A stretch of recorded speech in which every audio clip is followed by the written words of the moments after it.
Good morning. I Good would morning. like to bring this November 14th meeting of the Cost of Government Commission to order. The time now is 10:04 a.m. And as the second item on our agenda, we'll conduct the roll call.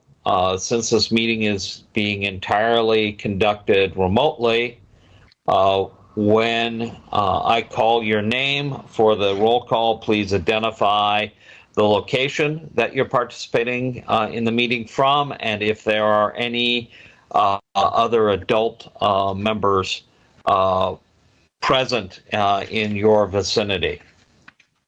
So going down the roll, Commissioner Andrian.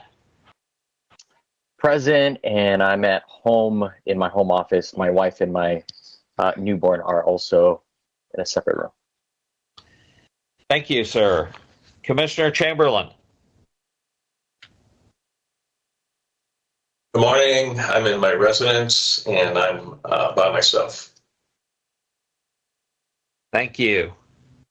And I don't know why my camera has gone away, but it has for some reason. Commissioner Dexter. Not seeing Commissioner Dexter. He's excused at this time. Commissioner Knapp. Good morning. Yeah, I'm alone in my office in Lahaina. Thank you. Commissioner Moore. Good morning. I'm at my home and my husband is working on our lanai. Thank you. Commissioner Spellman. Good morning. I'm home and alone. Thank you, Commissioner.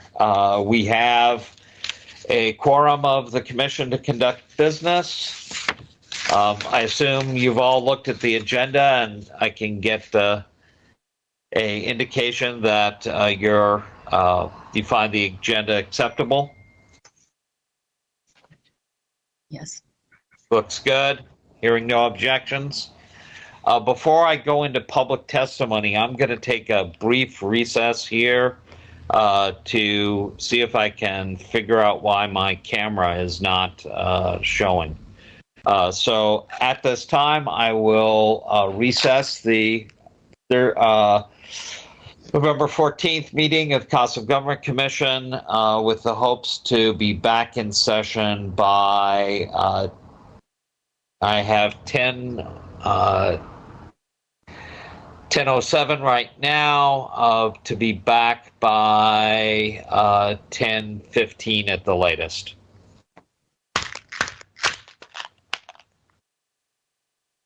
There we go. May I reconvene the November 14th meeting of the Cost of Government Commission? It is now 10:15. At this time, I see Commissioner Moore, Commissioner Spellman, Commissioner Knapp, and myself. I see Commissioner Chamberlain, Commissioner Andrian. So we are back to quorum. We are reconvened. After we gavelled in, our technical writer, Ms. Pellegrino, distributed to you, commissioners, via email some documents that were provided to the Cost of Government Commission by Commissioner Chamberlain. Understanding that under sunshine, she could only distribute those after we had gavelled in. If that material wasn't made available to the commission 48 hours prior to the meeting. The expectation is that it's a lot of material to go through. If time allows, we might get into that discussion. It relates to a matter that is on the agenda as part of our current list of potential topics. And my camera went away again, and I am going to try to fix that right now.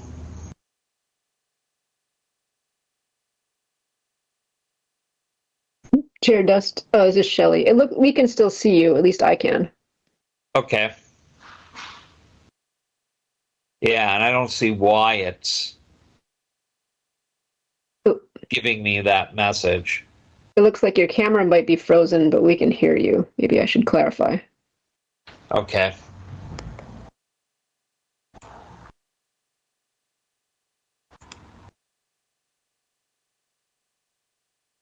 Boy, this is going to be a pain if this isn't going to cooperate.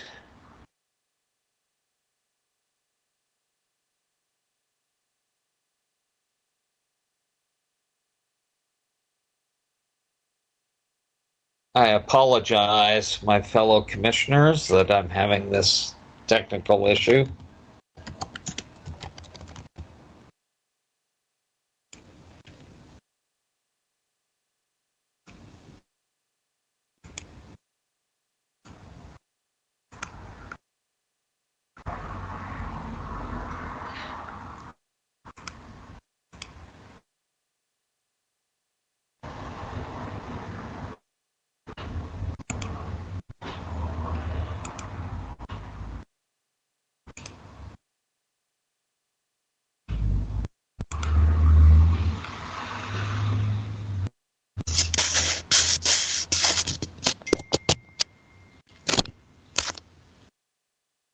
Oh, shoot.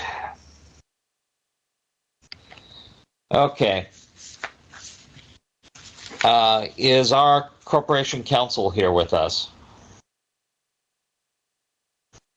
Hello. Yes, I am here. I am by myself in my very loud office in Wailuku. So, can I continue to chair the meeting if I can't get my camera to cooperate?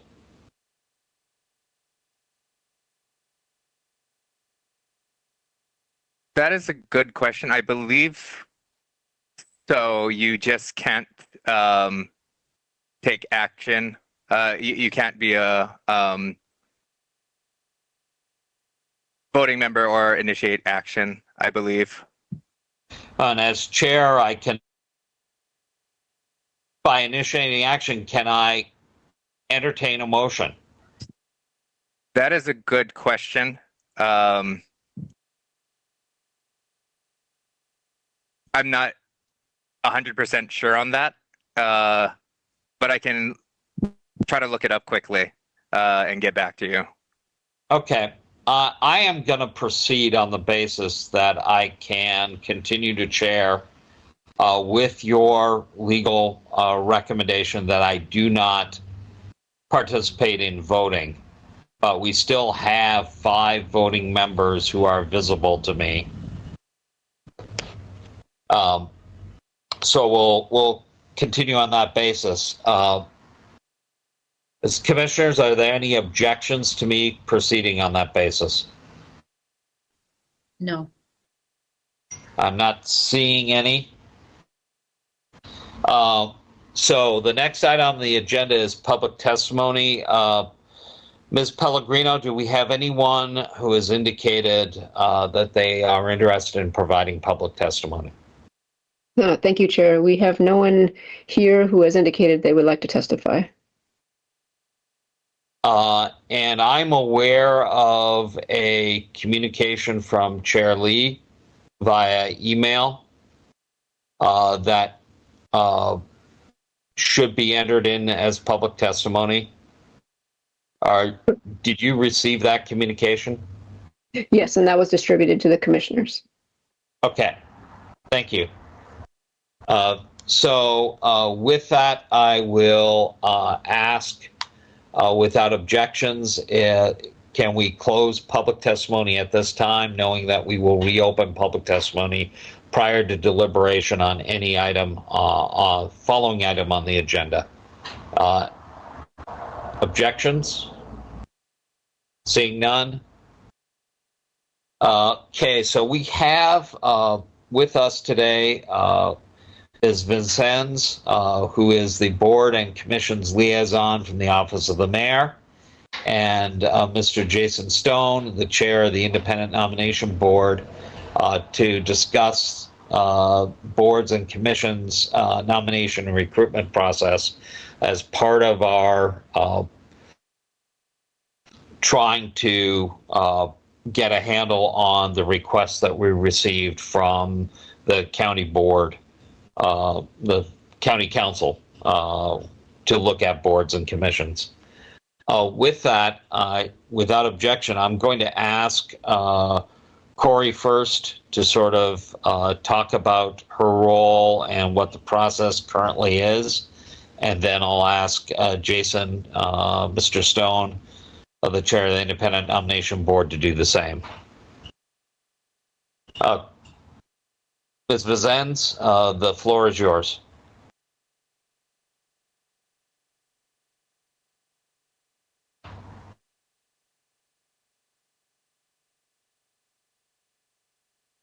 Good morning, Chair. Good morning, members of the Costa Government Commission. Thank you for including us today. And so I am for the administration, the boards and commissions liaison. My role is multifaceted. I administer boards and commissions in regards to our secretaries and provide training and assistance. The second component of that is also I personally staff several boards, primary focus being the IMB. The Independent Nomination Board was established by charter. The council in 2022 put forth a request to establish this. The voters voted on it, and it was adopted and implemented.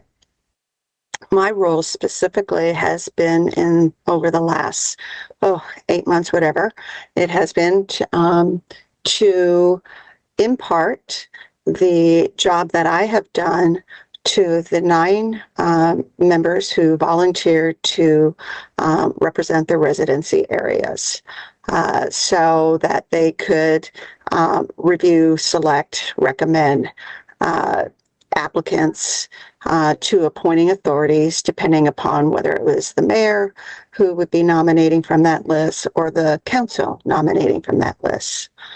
The cycle, as I say, or the flow chart is that an application is received in our office, whether it's an application or a resignation or an inquiry is received here in the office, and it's my job to coordinate the flow of the information to the county clerk and the council, as well as to the INB. So, and then keeping track of all of that communication. Once it goes to the INB, they receive it, and during the course of their meetings, depending upon what is on the, and then I also do the agenda with the chair and guidance of our corporation council as well. So usual administrative that all staff does. The INB is responsible for reviewing any applicants that may be on the agenda for a specific board or commission, and they interview them. First step is to review the applications and determine whether they would like to invite them to interview. Early in the establishment of this board, they gave me authority that should they decide they want to invite someone, I had their permission to contact them and provide them, ask them if they want to participate, and to provide them with information related to that specific board, as well as the attendance policy, and coordinate that and schedule accordingly for their next meeting. Second step is that individual applicant comes and meets with the board. They have a 15-minute meet and chat with the board members themselves. they, after meeting with the applicant, they collectively make a motion to evaluate whether they will put the name on a list or not to approve them to move forward. And that is amongst the members themselves. Should they decide they want to, then their name goes onto the list, say for the Animal Control Board. At that point, that notification is transmitted through me to the appointing authority. And that's either mayor or to the council. From the mayor, he will review and select as an administrator in his office. It would be at my point at this point to contact Corporation Counsel. They start the paperwork. We do the reso. We submit it to the council, and goes to great committee for interview, and then to the council. I think several of you are familiar with this process, having worked through that with us as well. And once they are either approved or disapproved, the individual is notified, and so begins their term, if approved, as a member of their, in this example, Animal Control Board, and introduction to the assigned department to, we hand off, and they are now in the hands of that staff and department to participate as a member on their respective boards. So that has been the process this year with the IMB. Again, as I said, that it's taken this board a little bit of time to, number one, we were established at the end of March, but also to determine whether the process that was originally outlined, that I used as a solo individual, fit this the body's wishes, as well as, these are individuals who received a list, ordinances, legislative, so let's say prescriptions and requirements for each board. That's 43 boards that they would have to review. So establishing, learning how it all works took some doing, as you can well imagine, as you sit on your new boards, that there is definitely an take to getting familiar with your duties and roles. And in this case, for our 9 members, what that meant, what the charter rules were for 13, what they were operating within, also came into play here. So that's just a really quick overview for you. If you have any questions or require any of the details, further details, let me know. But my role is full circle. And I would say that imparting what's here and doing to our members, I think has been one of our challenges.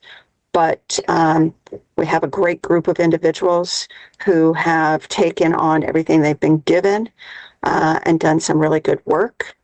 And we continue to plug at it. And they are now in the process of evaluating for mass nominations for 2025. So I think that's all I have to say at this time. Thank you. Thank you very much, Ms. Vizens. At this time, then I'll ask Mr. Stone to talk to us about his role as chair of the Independent Nomination Board. Mr. Stone. Thank you, Chair Dust. Thank you, members of the commission. I think Corey summed it up pretty well as far as what our process is. We receive applications, we review them, discuss them internally, vote on if we want to interview those applicants, have the interview process, and then we then vote if we want to pass it along to the appropriate agency. So in that respect, it's pretty straightforward. I will say it's been challenging the last probably since we started, so in March, just getting new applicants. I feel like from what I've heard, we have less applications for county boards and commissions than we have had in the past. So all our members have been very active in their local communities, trying to drum up additional applicants, as well as Corey had mentioned, a lot of outbound marketing just to the community via Facebook and advertisements, trying to get additional applicants. So yeah, that's it. That's kind of it. I look forward to answering any questions you may have regarding how we operate. Thank you very much. I am going to take sort of chair's prerogative here and ask a question to both Ms. Vincennes and Mr. Stone. My understanding of how the Independent Nomination Board came to be in terms of amending the county charter was a general public dissatisfaction, or I guess a little bit of suspicion that the nomination that the nomination process and the appointment of individuals to various boards and commissions had become quite political in nature, and that certain elements in our community felt that board and commission members and primarily probably the planning commission, the Maui Planning Commission, did not represent the political views that they wanted to see, and that, quote, qualified individuals, end quote, were being passed over by the mayor, and the public not seeing, did Mr. Jones submit his application? Mr. Jones is highly qualified. Why isn't the mayor appointing Mr. Jones to the planning commission? The idea being that then the public could see from this independent nomination board who applied, who were recommended to the mayor, and then for who the mayor picked. That was my understanding, both as someone who works closely in the legislative branch, but also as a member of the public, as to what was driving this charter change. The operation that's been described to me doesn't resemble that at all, and I'm sure that our assigned deputy corporation counsel can weigh in on why that is the case, but it seems even more of a black box. People submit their applications, they are reviewed by the independent nomination board, and a recommendation goes up to the mayor.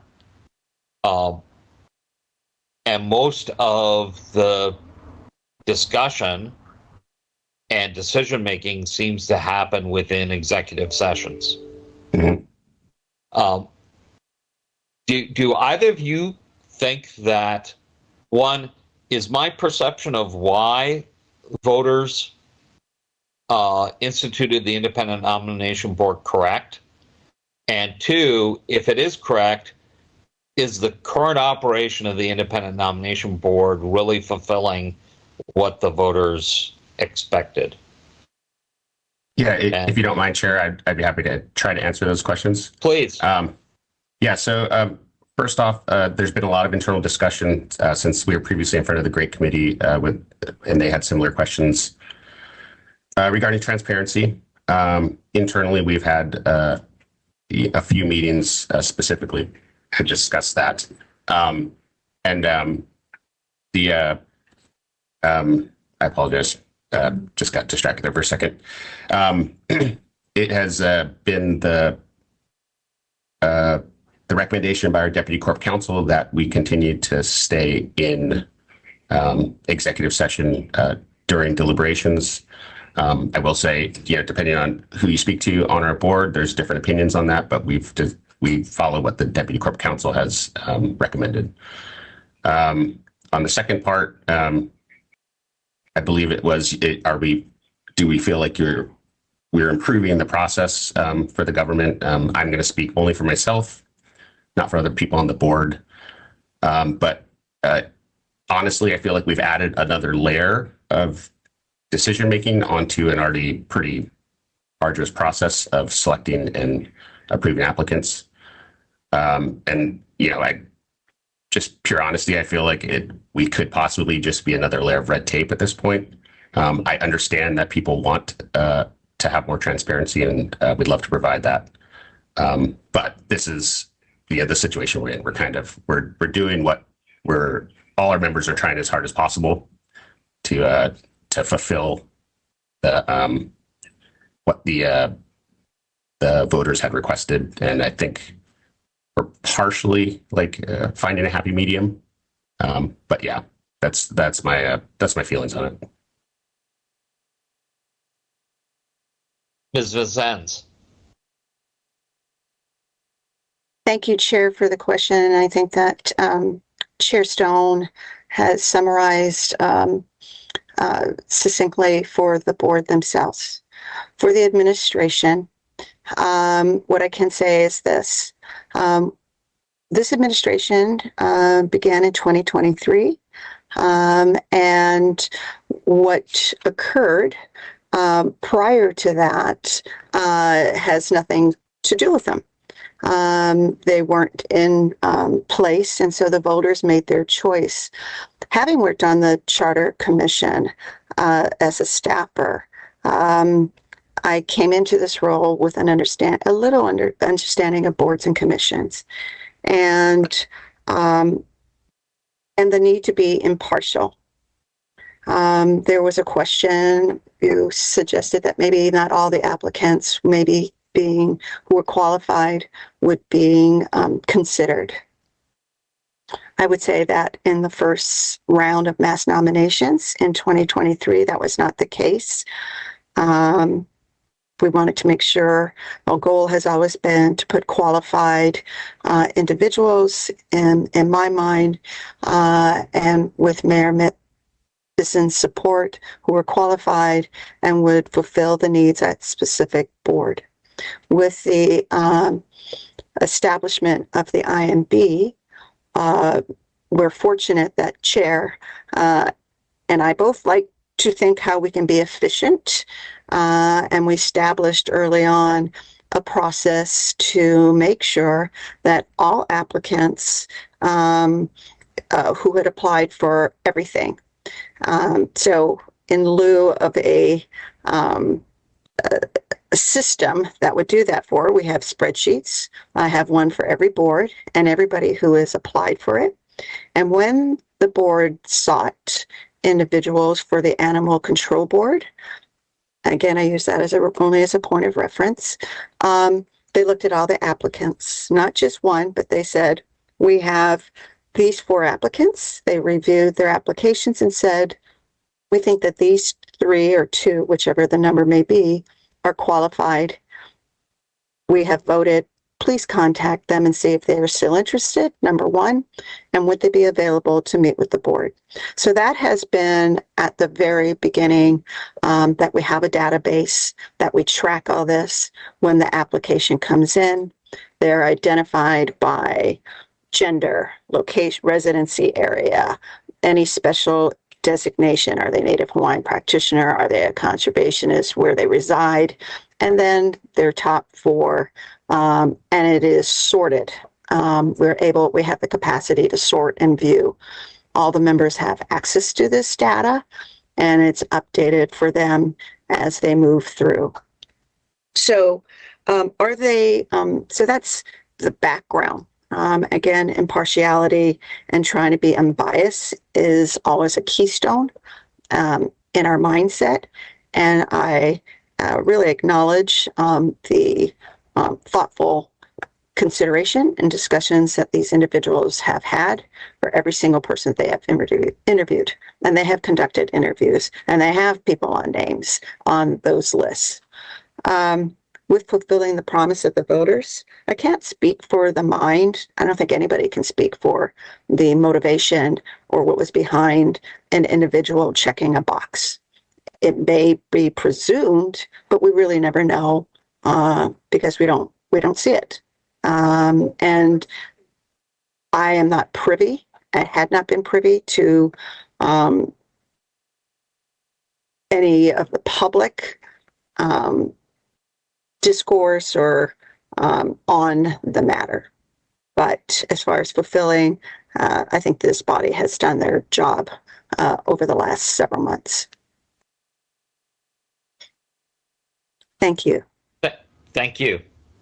I'll recognize first Commissioner Moore, and then Commissioner Knapp, and then Commissioner Chamberlain.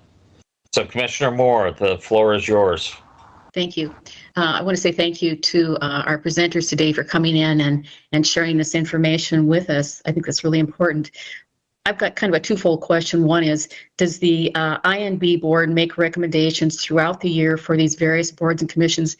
And is your commission subject to the sunshine laws that all the other boards and commissions are subject to?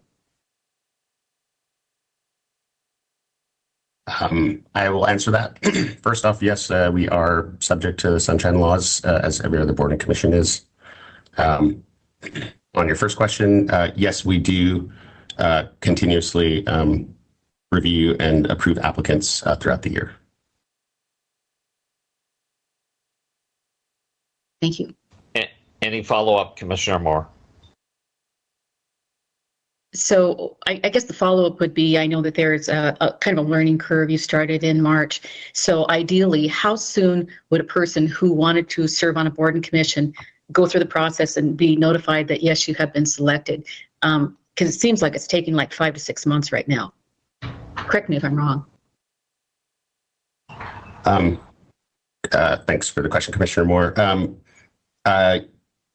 Our normal cadence for meetings is once a month. We've been meeting quite a bit more. Something to keep in mind, and I just want to be forthcoming with this information, is that there's been a recent decision where we've probably approved over 30 individuals from the INB, but there's a opinion from Office of Council Services and Corp Counsel that says that any vacancy that was there prior to us being formed in March 2024, we are not allowed to fill that vacancy until the seat's term expires and we fill it during a mass nomination. So to use an example, I'm just looking at the vacancy on the Cost of Government Commission. There's a vacancy with an expiration date of March 2028. I'm not 100% sure. I'm just using this as an example. If that vacancy was there before March 2024, we will not be able to place someone in that seat until March 2028. So, and that's something that we just learned about 2 meetings ago. It's raised some pretty intense frustration internally, but unfortunately, that is the opinion currently of our local government. That raises, I guess, concerns also amongst our board, because so many of these boards don't have adequate quorums, so they can't conduct meetings. And that is the true cost of government, and also a cost to the citizens if they can't fulfill and appoint people to these boards. Well, thank you for that information. Yes, and I'll just reiterate, I 100% agree with you. Ms. Vincennes. Thank you, Chair, and thank you, Ms. Commissioner Moore, for your question. When the INB was established, there were 56 vacancies.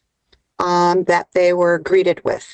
And they took them in the order of who had the least or had the most and weren't able to meet quorum, and they worked from there. To give you a point of reference, they conducted the interviews. They have 30 candidates. You've just heard Chair Stone inform you that under advisement from the Office of Consular Services and the Corporation Council, we have some marching orders that we're not thrilled about either. The administration is not thrilled about either. But there is no place in our charter right now to or a provision for those vacancies that occurred prior to their being established and ready to assume their job as members of the INB. That information and list has not been released yet, and we have just been waiting on our legal on both the legislative and the administrative side to tell us when we can release that. So I hope that helps you. As Chair Stone said, a frustration on their part for the work that they have done and conducted and the interviews and the people that we have met, which means that I have to call all of those individuals and say, guess what? Your interview went swimmingly. You have been put on a list.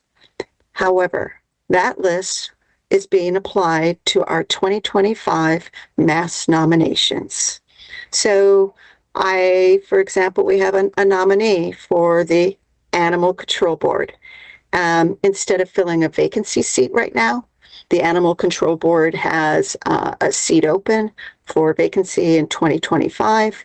We are repurposing, so to speak, or reassigning them instead of a vacancy seat. They'll fill a mass vacancy. So all the work that the Independent Nomination Board has done will not be sacrificed.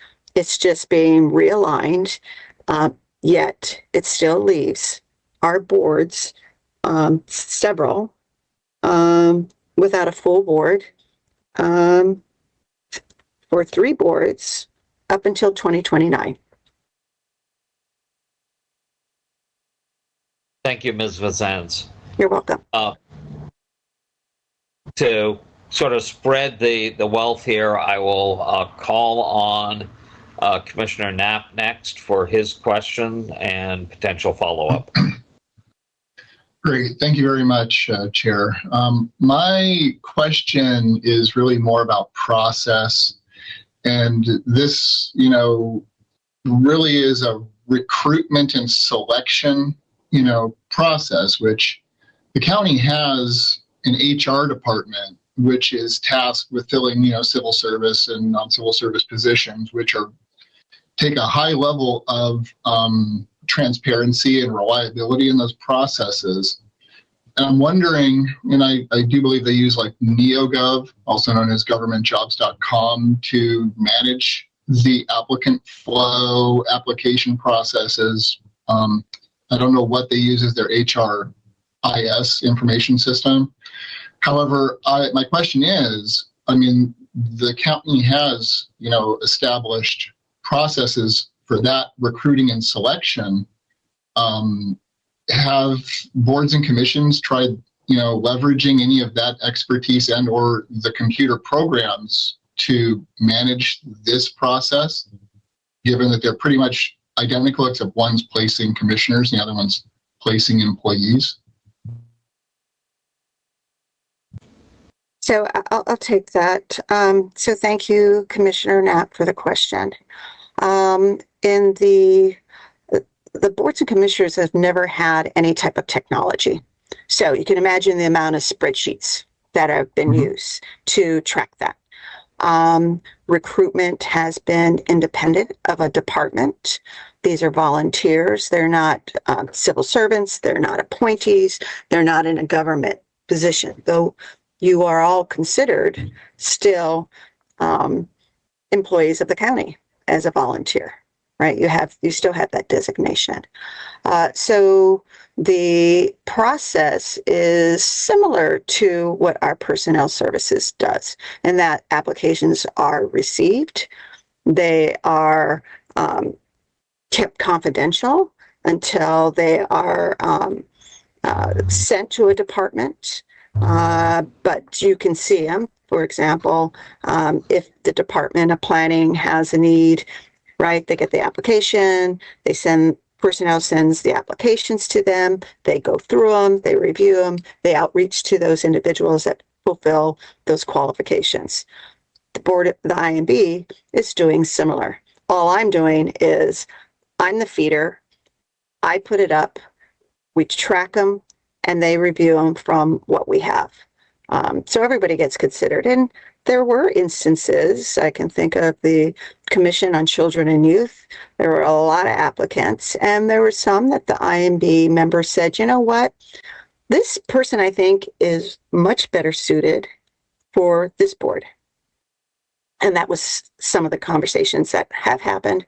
And when told to an individual, listen, this was at this time, the board did not think that this was, your best use of your qualifications, but they see that this board, the other one that you selected, is. Are you still interested in that? So there's a little bit of that, what they think they are qualified for.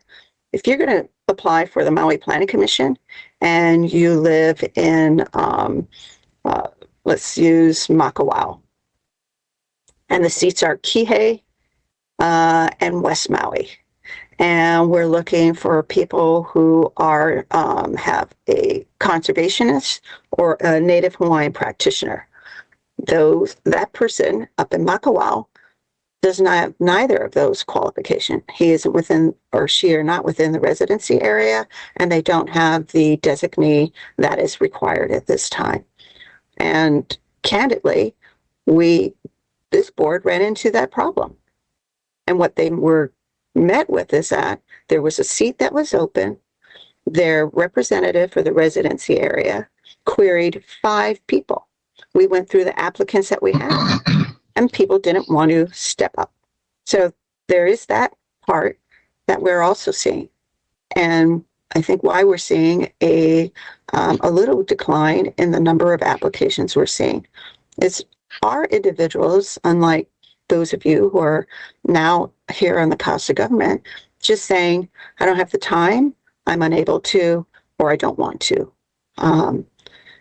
I think that's a reality that we have to factor in as well. So yes, our process isn't too far off from personnel. We did, even my own, prior to the IMB, in looking at applications, I did query Director Razzo. And the other is that having in my own career path been in a leadership and director position, understood the need to remain impartial and always seek balance wherever we could.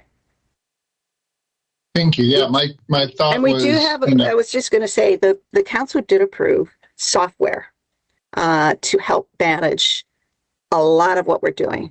So we have that on our 2025 to writing the proposal, the RFP, for the board to tackle.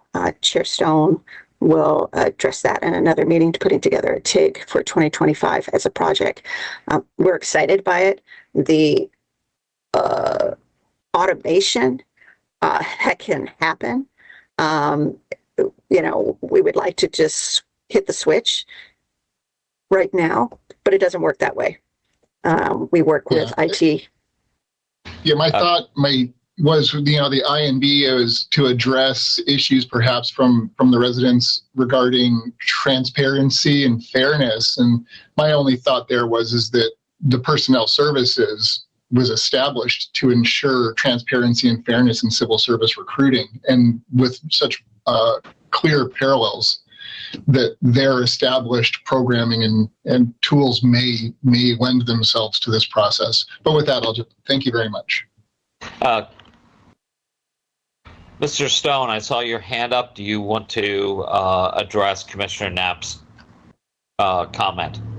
Thank you, Chair. I was going to bring up the review of the new application that we had been approved specifically for accepting applications and assigning to boards that we're going to hopefully be implementing Q2 and Q3 of 2025. So Corey did touch on that. That's why I put my hand down.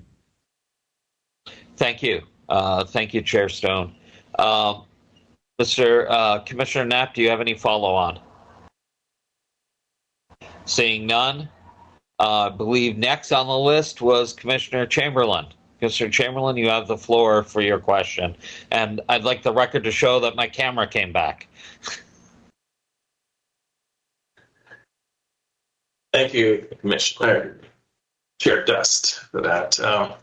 Couple things. I understand that there's 43 boards, and the number of commissioners needed to staff that, I don't know what that is exactly, but let's just say an average.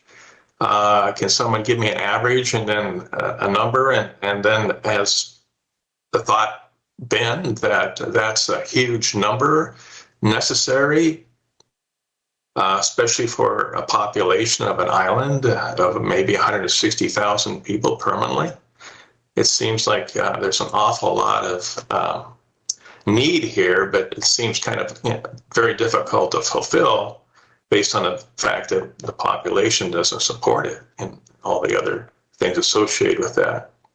Additionally, going back to Chair Dust's comments relative to one particular department or commission regarding political and transparency, I'm just curious if there is a process of when the applications are accepted or rejected, is there a notification process, which I think Ms. Bisson's already referred back to, but letting the candidates know why they weren't necessarily accepted, and so to maybe minimize this argument that they weren't accepted because of some particular reason that doesn't show equality, I guess, relative to comparison of different applicants. So that's my questions.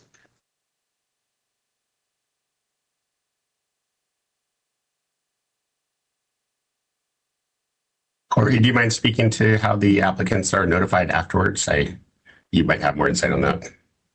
Yeah, so Chair Chamberlain, we do. We have 43 boards. Neither my role or the IMB have any control over that. They've been, a lot of them have been through the council established, the advisory committees to the planning boards. We just execute. So if a charter has said you're going to now have a housing board and you need to get people, then that is what we have to do. We don't have a say in that. The County of Maui is at this point in time about 700 jobs shy of filling all our positions. Recruitment on the Department of Personnel size, I know that a lot of effort has been gone into just recruiting for jobs. I speak candidly. I am a one-man show. I'm pretty good at what I do, but everybody has capacity. And this job for the IMB should have another 1.5 people to do this, administrating the boards and commissions and staffing and meeting the needs of this board are high. The Office of the Mayor has 6 boards, and they have 1 person doing it because we don't have the staff. So everybody does, and we have it in the Department of Planning. You can go to every department right now. A majority of them, their staff is capacity. I think that for most boards, you need at least a board of commission. If you have one, you need at least 1.5 people to 2. And the reason being this, a secretary can't take a vacation at any time. There is a meeting. So they schedule their vacations or getting sick or scheduling a doctor's appointment when there is no board meeting. There is no backup. And I think as a county, we have to think of that. As in any company does, there is always a backup to when an individual may not be able to execute their job. We don't have that. So that for me has been a concern from day one.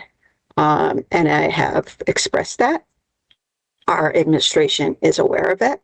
But like I said, when we have 700 jobs that are open and people not applying, it makes it difficult to even fill for secretaries to do that.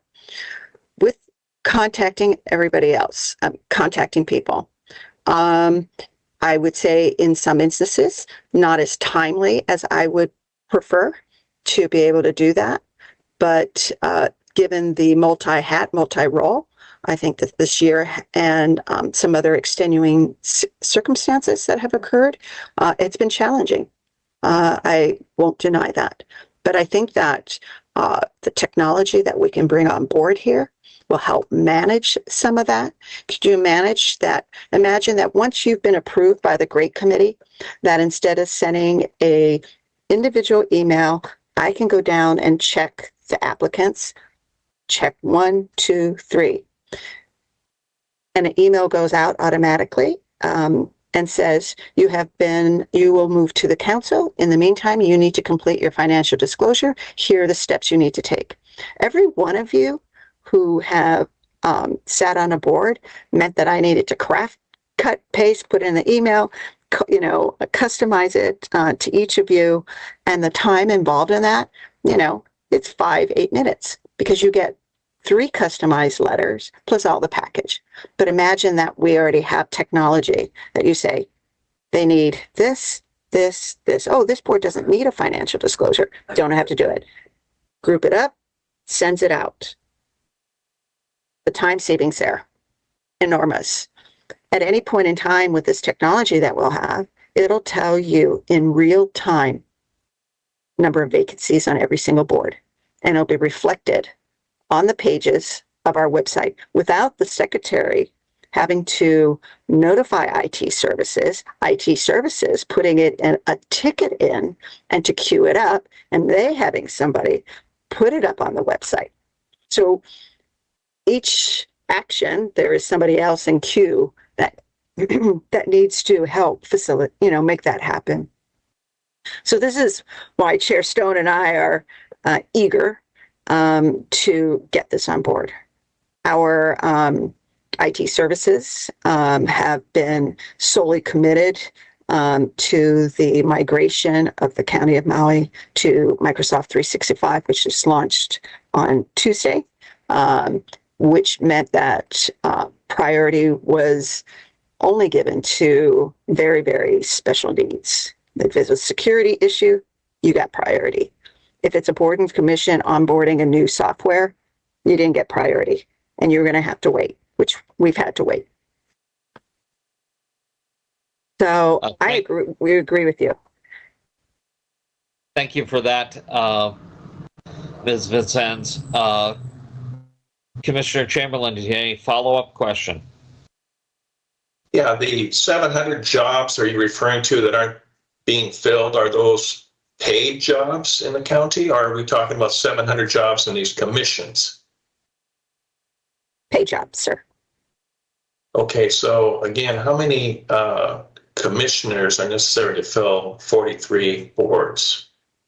Well, they all vary, but we have close to 400 individuals that would need to fill all of our boards and commissions. Mm-hmm. Varies from 9 to 5 members. It just depends on which one. Very well. Well, I think the technology, adapting that to your system will help dramatically, which is going to be great. And Commissioner Chamberlain, I think that when we look at the sample of our population, that also influences the, amount of people that, 400 may not seem like a lot, but it is in a population our size. And we have 3 rural areas as well that we need to be considerate of and that we take in. And some of these boards and commissions are state mandated. So that's a different type of a conversation of whether consolidation is available or not. Thank you. Commissioner Spellman. Actually, Commissioner Andrian, you had your hand up before and you took it down. Does that mean your question was answered already? Commissioner Chamberlain asked my questions for me. Thank you so much. Thank you. Commissioner Spellman, the floor is yours. Thank you, Chair. Thank you, Mr. Stone and Ms. Vincennes, for joining us today. I am a little confused, Ms. Vincennes. Are you here as a representative of the supporting agency staff to the INB, or are you here as a representative of the appointing authority, being the mayor's office in most circumstances? So thank you for the question, Commissioner Spellman. I would say in both, right? You've heard me speak on things that are coming forward that goes through my administrative. You've asked questions that are broad to all boards and commissions that I have the ability to answer for you, as well as the staffer to the IMB. So you got both caps from me today. Okay, so that seems like it kind of underscores a need for maybe a little break there, like a little bit more separation. But we can discuss that at some other time. Can you see this?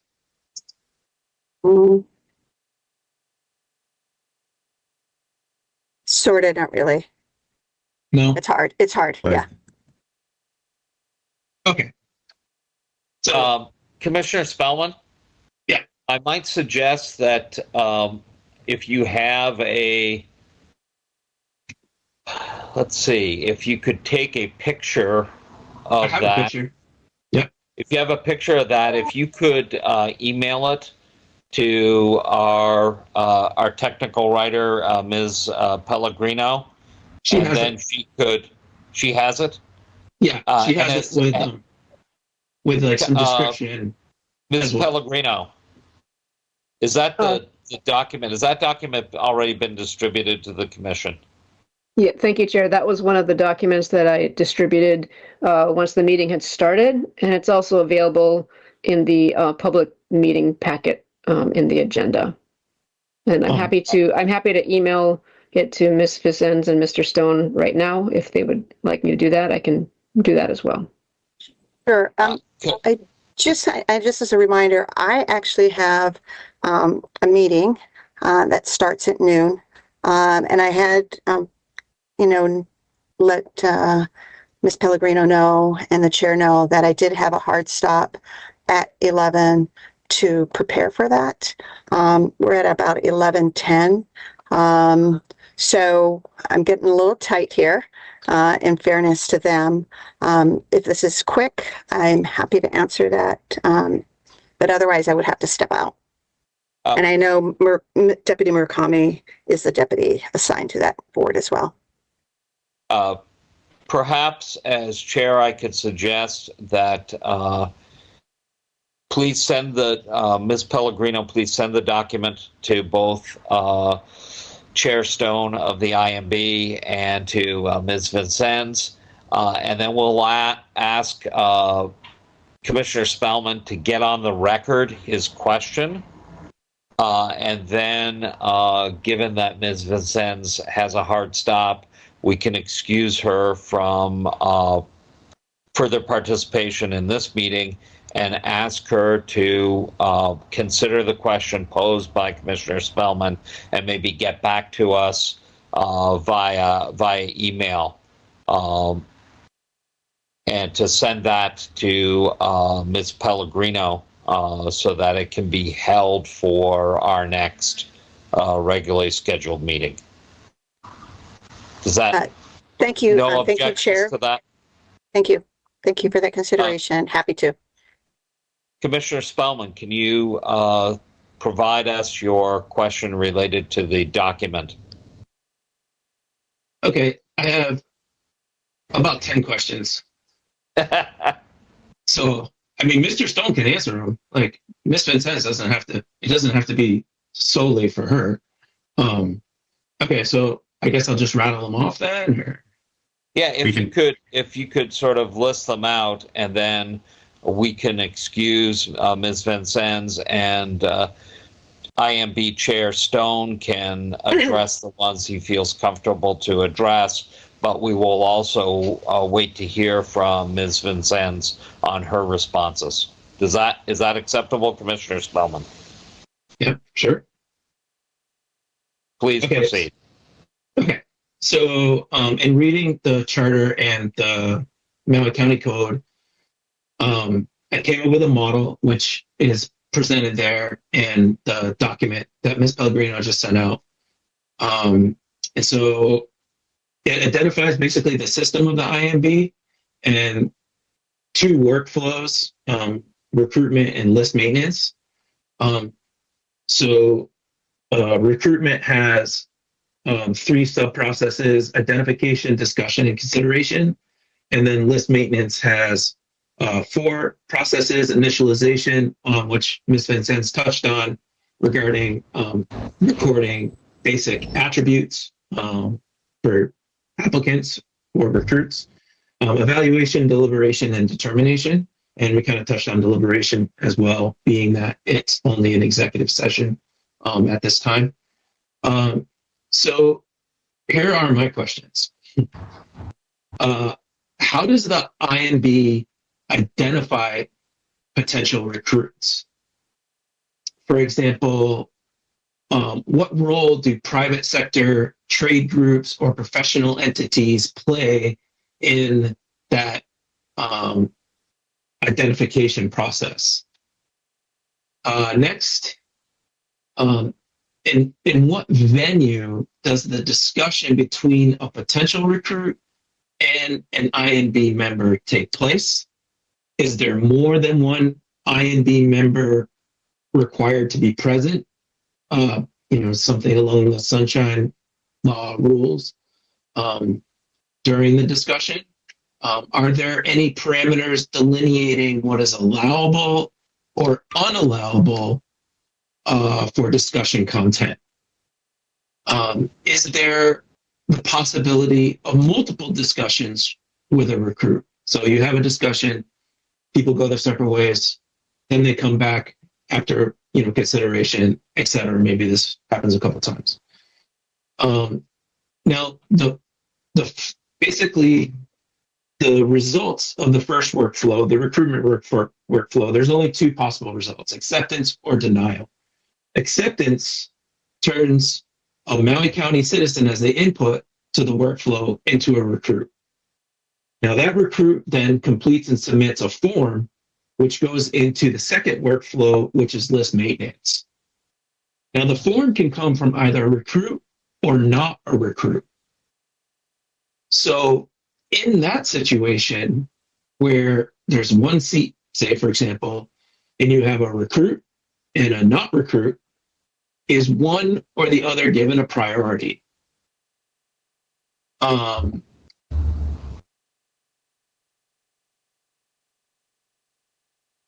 So as I was saying, in the charter, 13-216 stipulates that the form of application shall be established by the INB based on the requirements of each office, commission, or board. Currently, the INB website provides only a generic form applicable to all BCCs, boards, commission, committees. How does the INB determine the requirements of each BCC? And what is the timeline for creating a unique form for each BCC? And can you define separately What is a board? What is a commission? And what is a committee? Next, many BCCs implemented a standard, almost identical set of administrative rules. However, in some cases, as you brought up, such as the Planning Commission, Maui Planning Commission, and Molokai Planning Commission, Lanai Planning Commission, the administrative rules are unique, more complex, and actually affect the supporting agency's functions. So my question is, will the INB adopt for itself a standard or unique set of administrative rules? And if they are unique, how does the INB envision guiding the work of the supporting agency staff? Next, the initialization process, which you touched on earlier again, involving the recording of applicant and their basic attributes. Can you provide your thoughts on the other 4 processes involved with that list maintenance workflow? Evaluation, deliberation, and determination.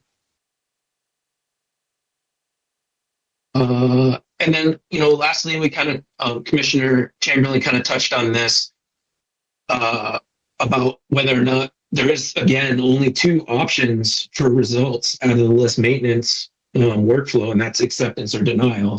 So in the case of a denial, is there a publicly accessible reason, or at least a privately communicated reason to the applicant? Would the applicant's denial at one time or for a particular BCC constitute a lifetime denial for all BCCs? And that is my final query. I was trying to keep up with by writing down the questions, but I lost it halfway through. I apologize. So I might need you to reiterate each one at a time. Corey, I know you have to go, so if you have something you'd like to say first. And I'll ask the same thing for your detailed view, Commissioner Spellman, and it's appreciated. Believe me, it's not things that we have not run through our brains and are currently active. It's a lot to have to give of information to anybody in any type of foundation here in 1 hour. And now imagine that of 9 volunteers, of which only 2 of them had ever served on a county board or commission, who are going to have to now be the decision makers for what applicant would move, they would review, select, recommend to an appointing authority. And the processes they not only had to do for assimilation, understanding, ordinances, legislative for each board and commission, that I or a deputy have had as part of our duties and roles, had to learn, and it is not easy. So with that carrot, you can understand some of the complexity of it, what goes into it. I do have to go, but I would love those questions if you would, put them together. I'll be happy to answer them to the best that I can as well. Before you leave, I see Commissioner Chamberlain has his hand up. Commissioner Chamberlain, do you have a quick question, or you want to get a question on record to be transmitted to Ms. Vincent? Yes, please, before we go. I think it'd be important to go ahead and take Commissioner Spellman's flow chart and some of his questions and take it directly to the software people that are designing your program and try to incorporate those things that he brought up into the program, which would assist dramatically. I think he gives a good outline of things. He's got a flow chart and so on and so forth, which should be applicable to the programming relative to the technology. And then second of all, we're supposed to discuss Maui Council Resolution 94 correction, 24-168, titled Urging the Cost of Government Commission to conduct a study and provide the recommendations for cost savings and efficiency in county boards, committees, and commissions. I don't see any of the discussion so far related to that. So I'm curious if we can possibly maybe re-meet again to discuss it so we can conclude something today, because obviously that was one of the topics that we're bringing this whole thing up to the commission, but we haven't addressed it at all. So that's it. I thank you, Commissioner Chamberlain. I will take that under advisement, as after this meeting, I'll recap with our technical writer, Ms. Pellegrino. Commissioner Knapp, did you have a quick question you wanted to get on the record before? I just wanted to make, real quick, I just wanted to make a statement that I find it curious that we're spending a lot of time on perfecting a process that's completely duplicative of what's already in the personnel services. Noted. Thank you very much, Commissioner Knapp. With that, thank you very much, Ms. Vincennes, for spending more than your allotted time with us. Thank you. And I think there is some interest in maybe continuing this discussion at a future meeting. Thank you very much. At this time, I'll allow you to depart and get on to your other duties. Do you have anything? I do. I just want to thank all of you, and thank you for, I think we've met several of you along the way, and it's exciting to see each of you embracing this important role. Continue the good work, and we will talk more, and I'll look forward to getting those questions and being able to help you. So thanks a lot. Thank you. Technical writer Pellegrino, I assume you've been frantically copying down Mr. Spellman's questions. Would we like to start with the first question and talk with Mr. Stone? I guess the other question is, Mr. Stone, how much more time do you have to spend with us? Yeah, thanks, Chair, for asking. I'm on a work trip currently, and I have to be out of this hotel room before 12 o'clock. So if you give me about 5 minutes to get my bags and check out, 11:55 is a reasonable time for me to end, if that's okay, but a definite hard stop. And I know one of our commissioners has a hard stop as well. Checking back my notes. Commissioner Andrian, you have to leave at noon? That's correct. Okay, that will be, let's see, 1, 2, 3. That will be a challenge, because if I can't solve this camera issue, we will effectively lose quorum at 12 noon.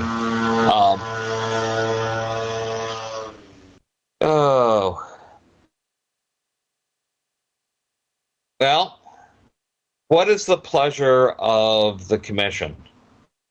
Do we want to continue to ask IMB Chair Stone to remain with us and work through Commissioner Spellman's questions?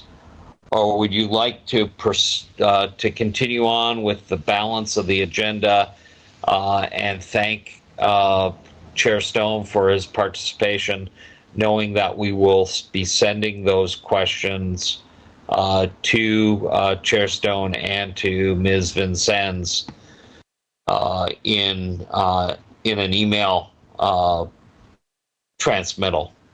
Thoughts?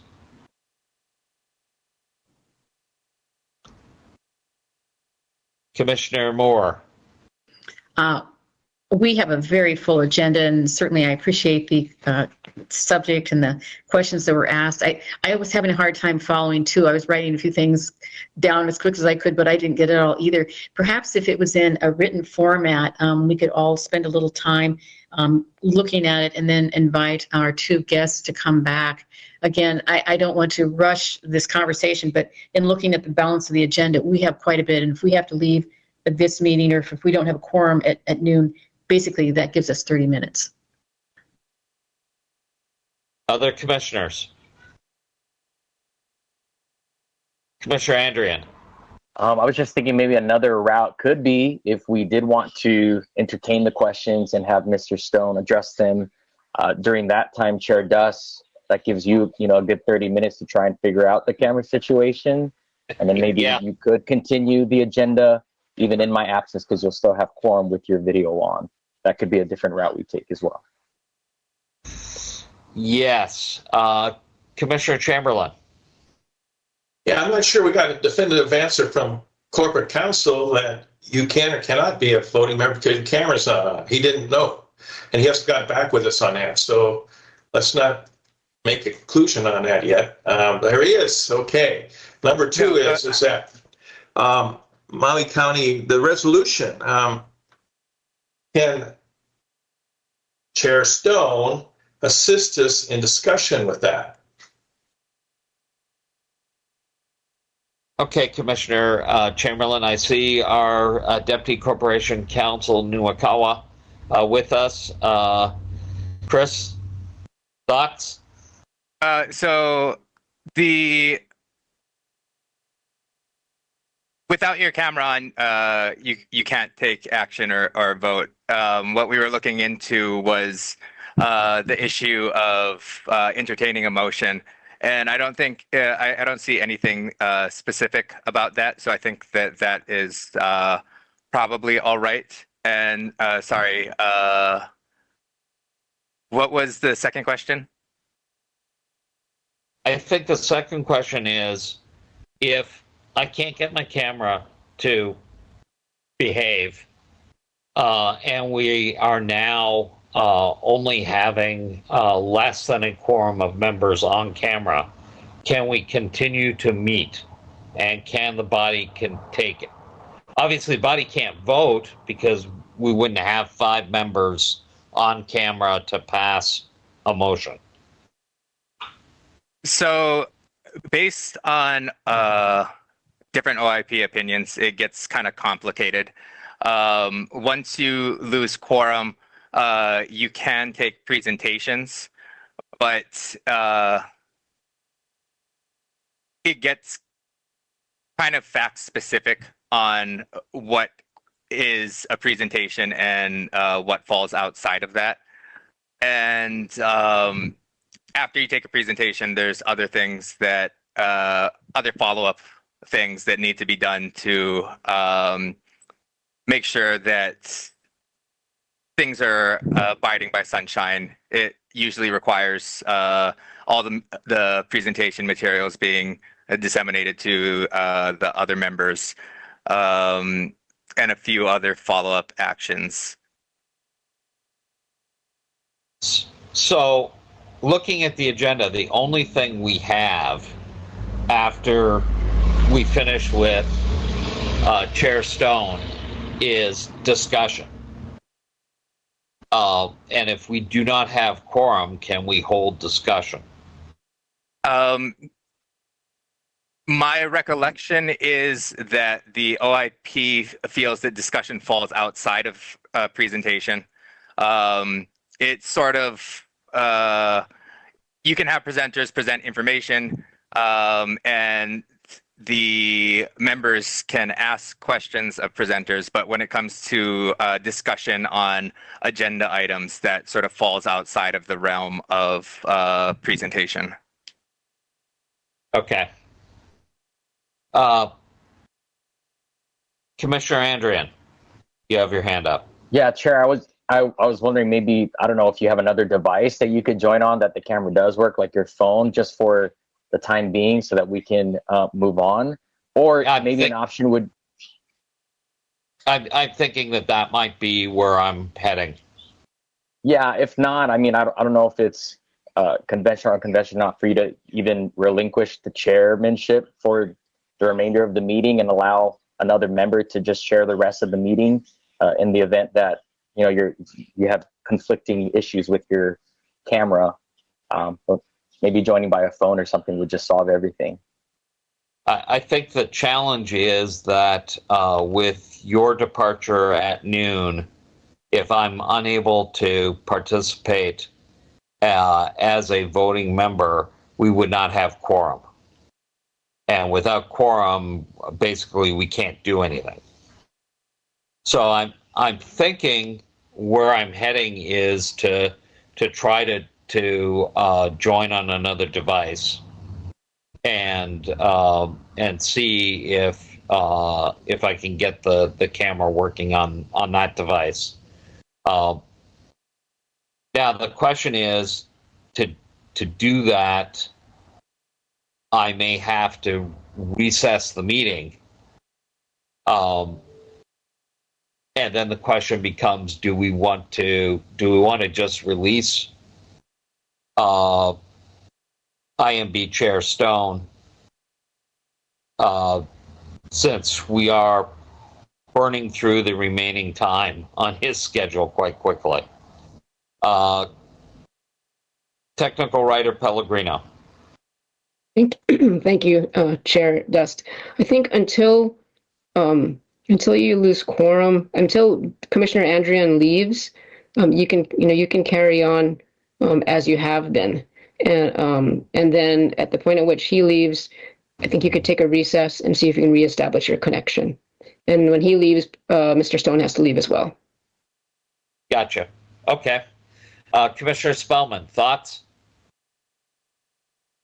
I'm definitely happy to distribute the questions for Mr. Stone and the group and Ms. Vincennes, and they can consider everybody can consider those questions. The questions are designed, speaking to Commissioner Chamberlain's concern, they're designed to set up a foundation on top of which we can build our conversation about the council's resolution to discuss the efficacy and efficiency of boards and commissions generally.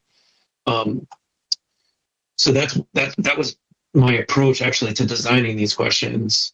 So if we wanted to kind of distribute the questions, everybody could take the next couple of weeks to consider where we're at, and possibly we could invite back Mr. Stone and Ms. Vincennes to have a next level discussion.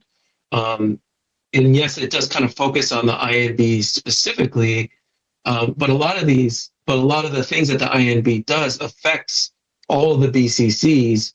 So in essence, once we understand the INB's workflow, and we can then understand how all the other boards can maybe be consolidated, or we can build new boards, or other things that I haven't even thought of. I'm not too sure. So, and then we can all go at noon, and then so that's where I'm at. Thank you. What's the pleasure of the commission? Would you like to release Mr. Stone and invite both him and Ms. Vincennes back at our next regularly scheduled meeting? Or are there particular questions that Mr. Spellman has or that you have for Mr. Stone that we'd like to address here and now? I saw Commissioner Chamberlain's hand up first, and then Commissioner Moore. Commissioner Chamberlain. Yes, Commissioner Stone, I understand, or Chair Stone, I should say, I understand that you did make reference to another layer of bureaucracy. Okay, and so again, my question is, are you able to assist in any of the suggestions or have any suggestions relative to providing recommendations for cost savings and efficiency, for the boards and commissions? Do you have any recommendations? I don't have any currently. The simplification in general is usually better for me, but I understand sometimes additional layers of bureaucracy might be needed for transparency. So, walking a razor's edge there between trying to simplify things but keep it transparent for everyone.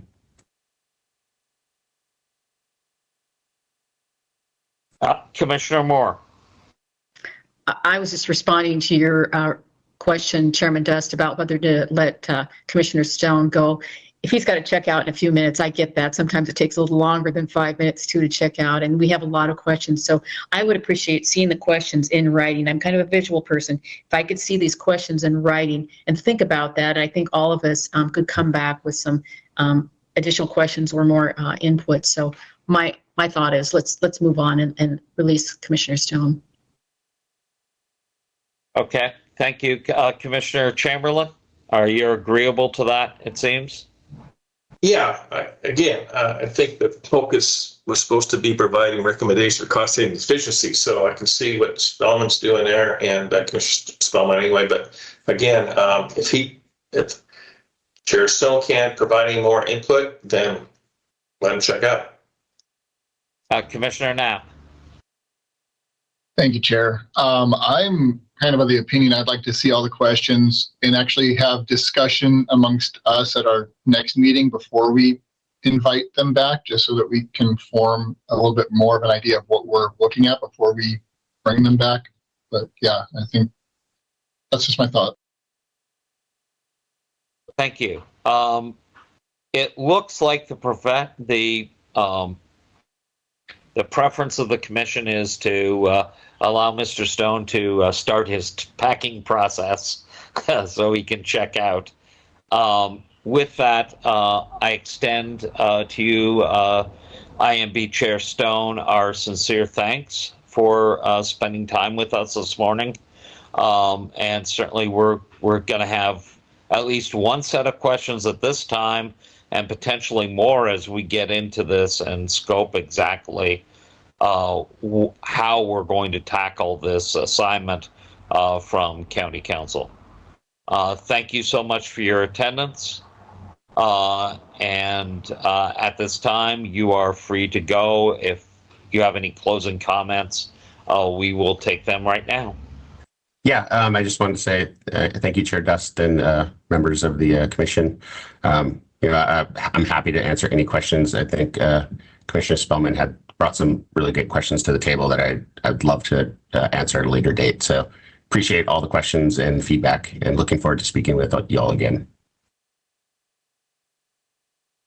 With that, thank you so much. Members,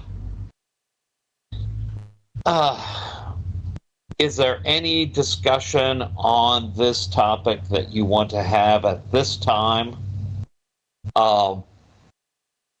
And failing that, perhaps I'm going to suggest that maybe we go ahead and recess.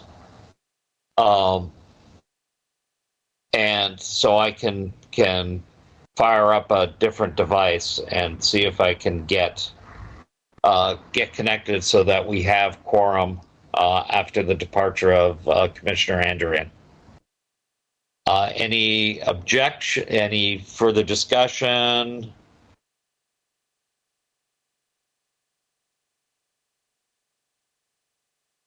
Commissioner Chamberlain.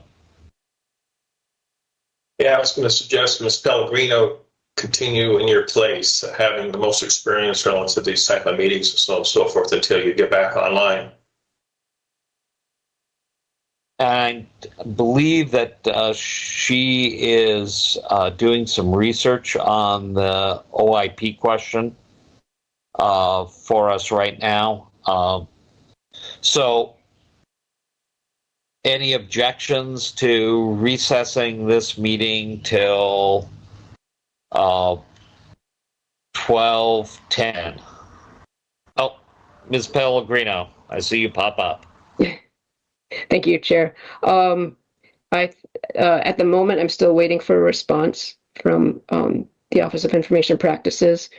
So, I mean, you can Right now, you can carry on the meeting until Mr. Andrian has to leave. And then at that point, we will get a response as to how to proceed. I would recommend maybe if you're able to find another device where we can see you, that's the most expedient solution. I think that'll be the way I will go.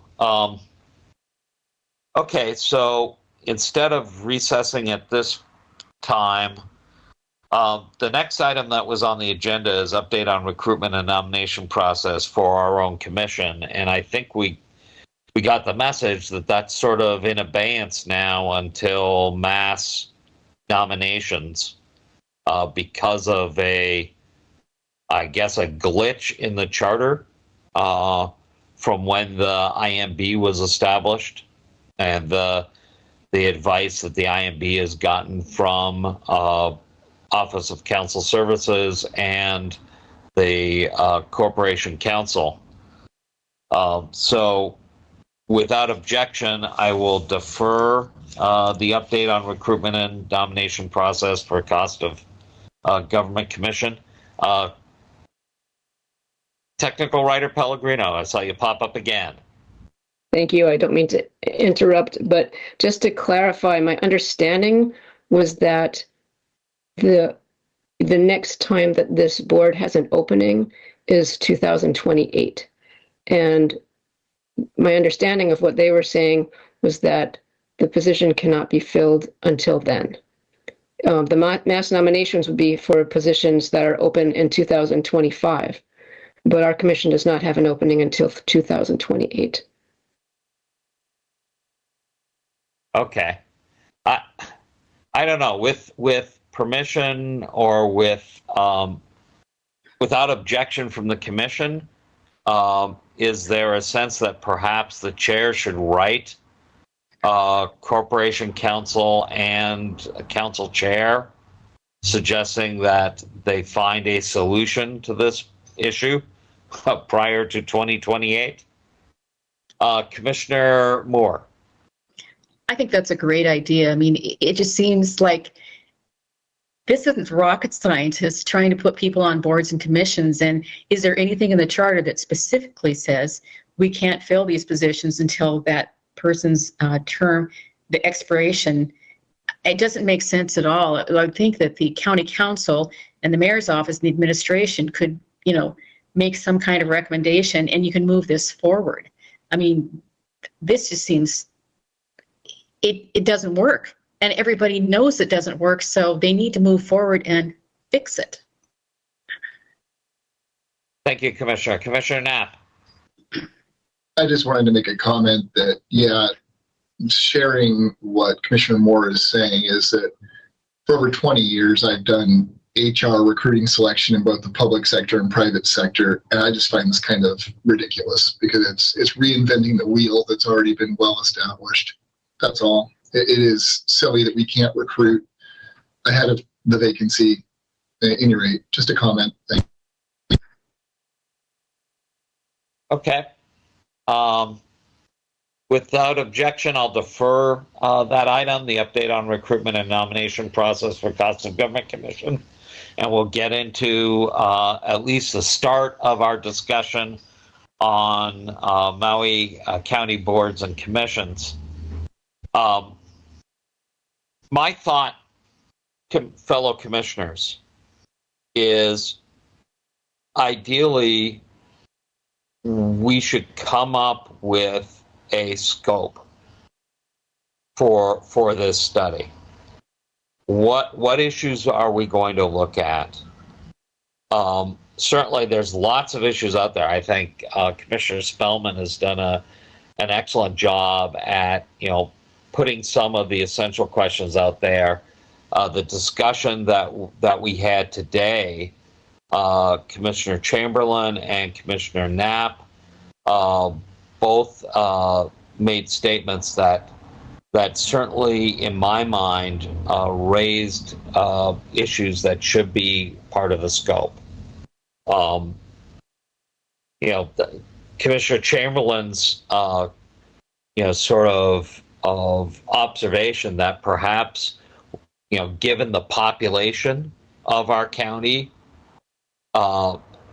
it might be quite a reach to have these 43 boards and commissions. And they do vary in composition. So, this may be just too big a number of boards and commissions and require membership for a county of our size to tackle. And then I think Commissioner Knapp's comments about, wait a minute, you've got a very good system for identifying candidates, screening candidates, evaluating candidates, and picking people to fill roles. Why aren't you using that system rather than it sounds like they want to go reinvent the wheel, as Commissioner Knapp just stated.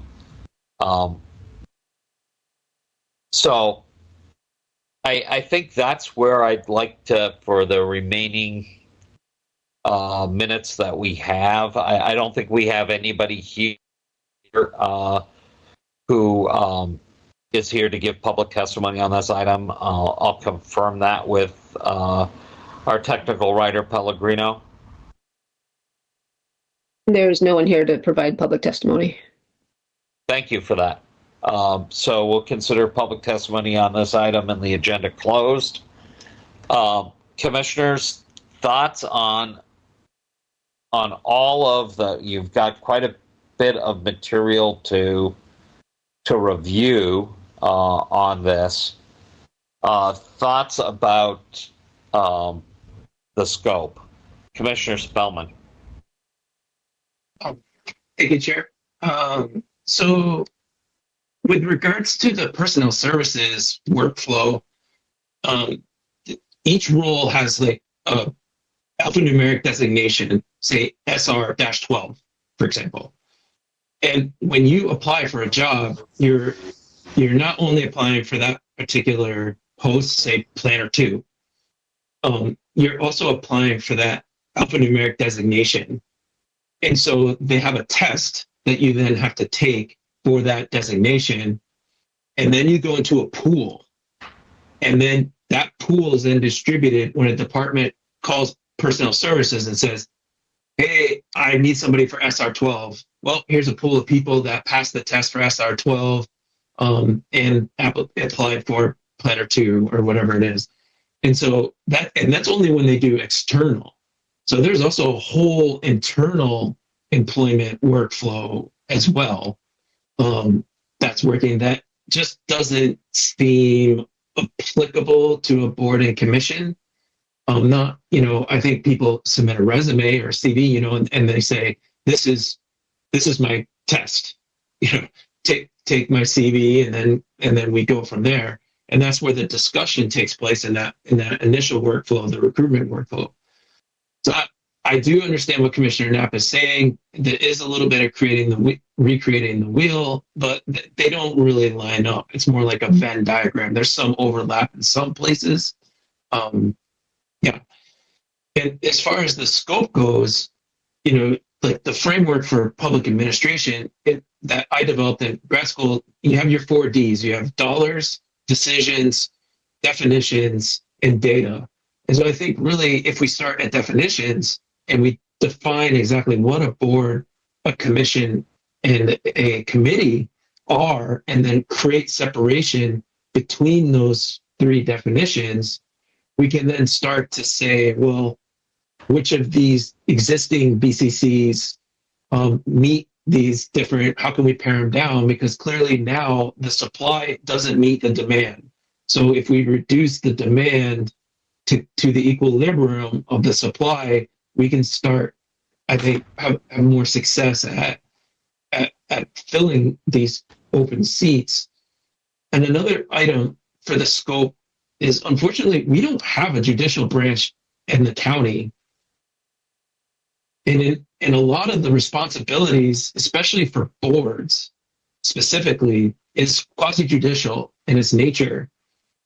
So it's almost like perhaps our scope should be, executive branch, legislative branch, judicial branch, and then start defining the roles, which is one of the questions, why I asked one of the questions to Chair Stone and Ms. Van Sens was, when are you going to start developing a unique form for each of these BCCs? Because if they have an understanding of all the roles, the responsibilities, and the mission statements of the supporting agency, especially, which is that spreadsheet that I sent out, of why I kind of identified that, we can start to determine, how can we readjust these. So I think all those items would be applicable if we could kind of craft a large.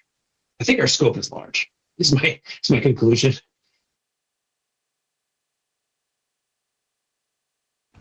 Thank you, Commissioner Spellman. I lost track of who put their hand up first. So I'm just gonna guess. Commissioner Moore, you have the floor. Actually, I think it was Commissioner Knapp who had his hand up first, so I will let him ask his question. Commissioner Knapp. Thank you very much. Yeah, just to continue the great conversation on this is that the reading of how recruitment and selection takes place can be as complex or as direct as is needed by the client department, and therefore the processes, and I know Neoga very well, is that a multiple hurdle recruitment process is unnecessary. And I also think it's, again, I don't want to get granular here, but there's a lot of grain taking place. And what I want to make clear is the concept that we have existing programs, existing infrastructure that is very, I'm going to say easy, a little bit of training, but it's very applicable to exactly what we're doing, which is trying to place people in positions. SR22, these different codes, those are job classifications. Within classifications, you have subs and everything cascades down. Again, I don't want to get tied up in grain. What the big picture is are these processes exist, and it's connecting an applicant pool with a client department or client commission or a client. And coming up with job descriptions, because everything in government is driven by your JD, that's too granular. Anyway, I don't want to get off on this topic, but the thing is efficiency, cost of government. We have existing programs. We just need to have this conversation about what's existing and how we can leverage what's already there to be able to produce what should be a very simple process of bringing in qualified people and then having the appropriate people evaluate those in a transparent and reliable and fair way. And I will get off my soapbox. Thank you. Okay. I will now turn, unless Commissioner Moore wants to yield again, to Commissioner Chamberlain. Commissioner Moore? Thank you. I'm going to digress a little bit from this topic. I just wanted to say, based on this agenda and the information that Ms. Pellegrino has sent to us, we received a letter from the the council chair. I think we need to make sure that we recognize that so she knows we didn't have a chance to get to that issue today, but it involves the West Maui Hospital. I think there's some new information, and it's something I'm very interested in pursuing, either as a TIG or just gathering more information. But I want to make sure that this commission recognizes the chair's letter to us, so that she doesn't think we just kind of set it aside. That's all I have. Thank you. We'll let the record show, and if it is the pleasure of the commission, the chair can provide a formal acknowledgement of the testimony received and the fact that there is some interest by at least one member of the commission, maybe more members of the commission, to look at that issue. For the commission's information, that the resolution that is the current center of discussion on that issue is still on the clerk's desk in front of council. and will be taken up as unfinished business tomorrow at the council meeting. My expectation is there's a potential that it will be taken off the council's the clerk's desk and referred back into committee for discussion, because several council members have concerns about the financial aspects of the county being a guarantor to the special purpose bonds that the state legislature has authorized. I think it is a very good topic of discussion for Cost of Government Commission, but that's an agenda item that's further down the agenda. Commissioner Chamberlain. Yes, I would like to bring up the point that I believe what Commissioner Knapp is saying relative to the parallels of design and software and carrying over to meet the requirements of this particular commission, incorporating the technology that's already potentially there and available, and accepting that as far as streamlining things within this process. But additionally, I want to make comment to the fact that, this county is very dependent upon outside contractors. And so to do anything, they have to find an outside contractor to do anything because of course, what they claim as far as all the shortages and so on and so forth. So the outside contractor, you have to be suspicious to the fact that, of course, he wants to create a brand new thing. He wants to start from ground zero, right? Instead of just seeing what they could possibly do, carrying something over parallel. But as far as cost of government goes, I think it's imperative that we take that into thought and processes relative to how we evaluate these things. That's it. Thank you, Commissioner Chamberlain. Commissioner Andrian, before you have to go, any comments on this particular agenda item? No, I think it's all been well said and done, and I appreciate the time being spent today and allowing me to exit when I need to. Thank you, Chair. Thank you for your time with us.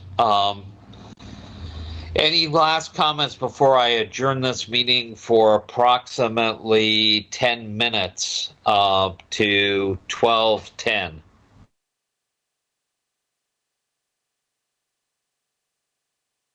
No comments. With that, this meeting is in recess until 12:10. Thank you, members of the Commission.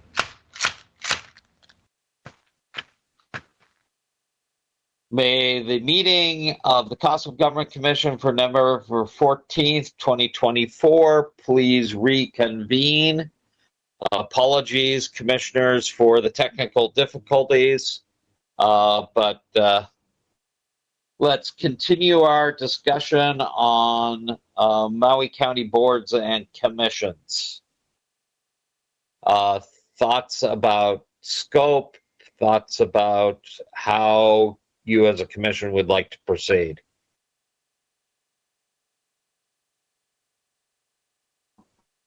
Don't all of you raise your hand at once. Commissioner Knapp, Commissioner Moore, and then Commissioner Spellman. Thank you, Chairman Best.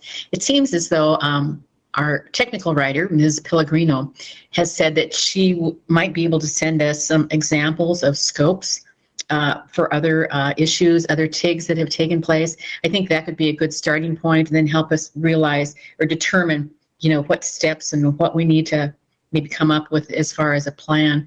It's a big issue, and I think we may have to narrow it down a bit, but I think if we could have a document to refer to as far as maybe a good scope, that could be helpful.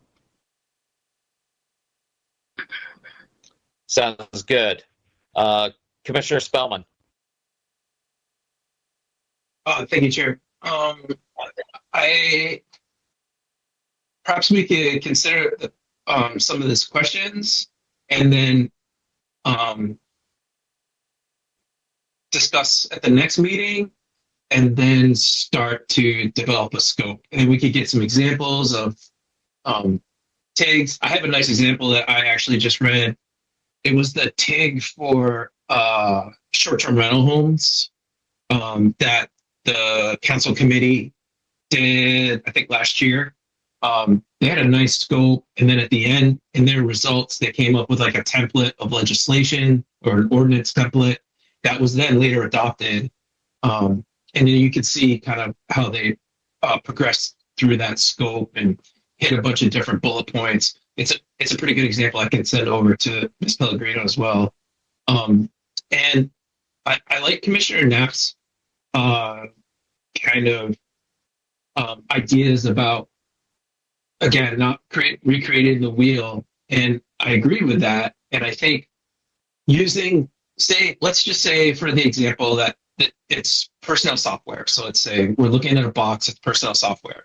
Like all software has to be initialized and configured. So we may take that box from some other use, but then we need to configure it and initialize it for use here. And I think maybe perhaps that's kind of what is guiding the crafting of our scope. Yeah, Commissioner Moore. Just as a follow-up, it appears that Shelley Pellegrino mentioned that only 4 members of this board or this commission could serve on a TIG. So I think we'd also have to think about, okay, which 4 would like to serve on this TIG as opposed to the whole board. So I'm not sure there if the whole board could participate or if we need to break it down to 4 people. So maybe that's a question that she could answer for us. Technical Writer Pellegrino, would you like to address Commissioner Moore's question? Thank you. Regarding the TIG, I mean, the commission itself could carry on as an entire board or commission and just continue what it's doing this way. If the commission thinks that a TIG might be better suited, to this investigation, then you can have up to just no more than basically 4 or fewer. And then you would need to develop a scope and a timeline, and the TIG would, go out and do its own independent investigation and not return to the commission until everything is complete. So those are your options. You could even have a TIG of 1. You don't need to have a TIG when it's just 1. So you could either have 1 independent person that's not a TIG, 1 that is a TIG, 2, 3, or 4 as a TIG, or the entire commission. Those are your options. Okay, thank you. Commissioner Knapp. Thank you, Chair. My view on that is that and I'll have a better idea on this once we get our scope kind of dialed in. But just my first gut thing is that this is going to be a complex, large project, and I lean towards having it be a full commission project. The more hands, the lighter work for all. Okay. I will have to note that the only real advantage of a TIG is a TIG can meet outside of a duly noticed public meeting. Mm-hmm. So a TIG can get together and interview members of the administration or members of boards and commissions without there having to be, a public notice that the TIG is getting together to do that on a certain date at a certain time. That is the big advantage. Now, eventually, all of those conversations are documented in the TIG's report out.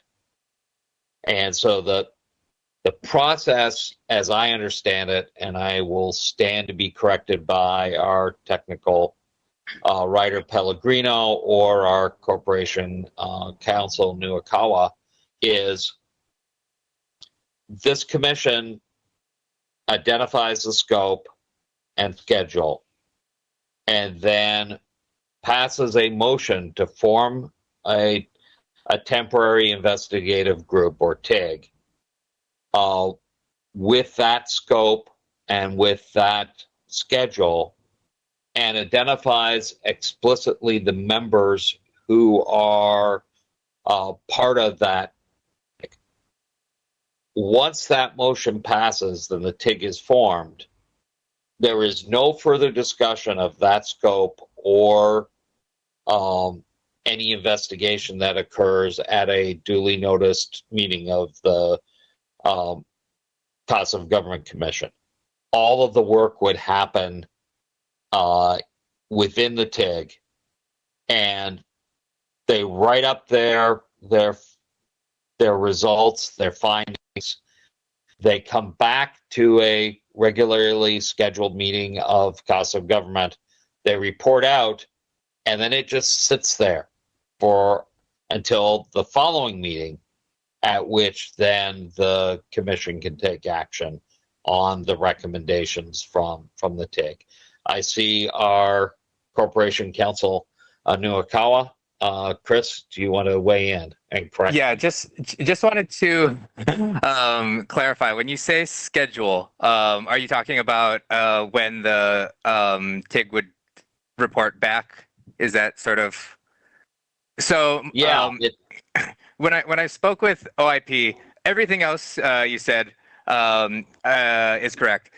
But when I talked to OIP, they said that you don't need to have a schedule because when the TIG comes back to the Border Commission, it's automatically dissolved.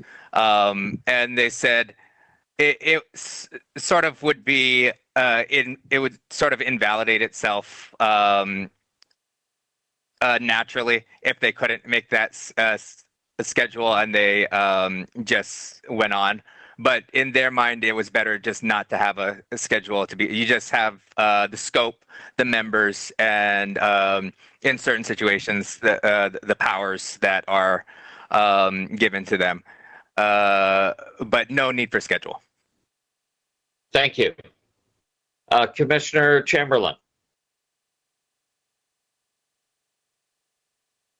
Yeah, relative to this particular subject, okay, and the scope of work, it seems like the scope of work is pretty well already defined. So, I mean, first of all, the scope should be directed at providing recommendations for cost savings and efficiency, okay?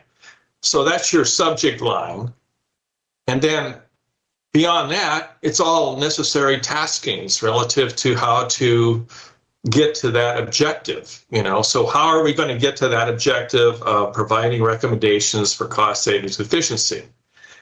And so there should be the ability to go ahead and review past reports, and there has to be a financial application associated with this. Okay, so those are a couple of just tasks that need to be incorporated to fulfill this objective, right? So it's not too complex, I don't think, in regards to drafting something.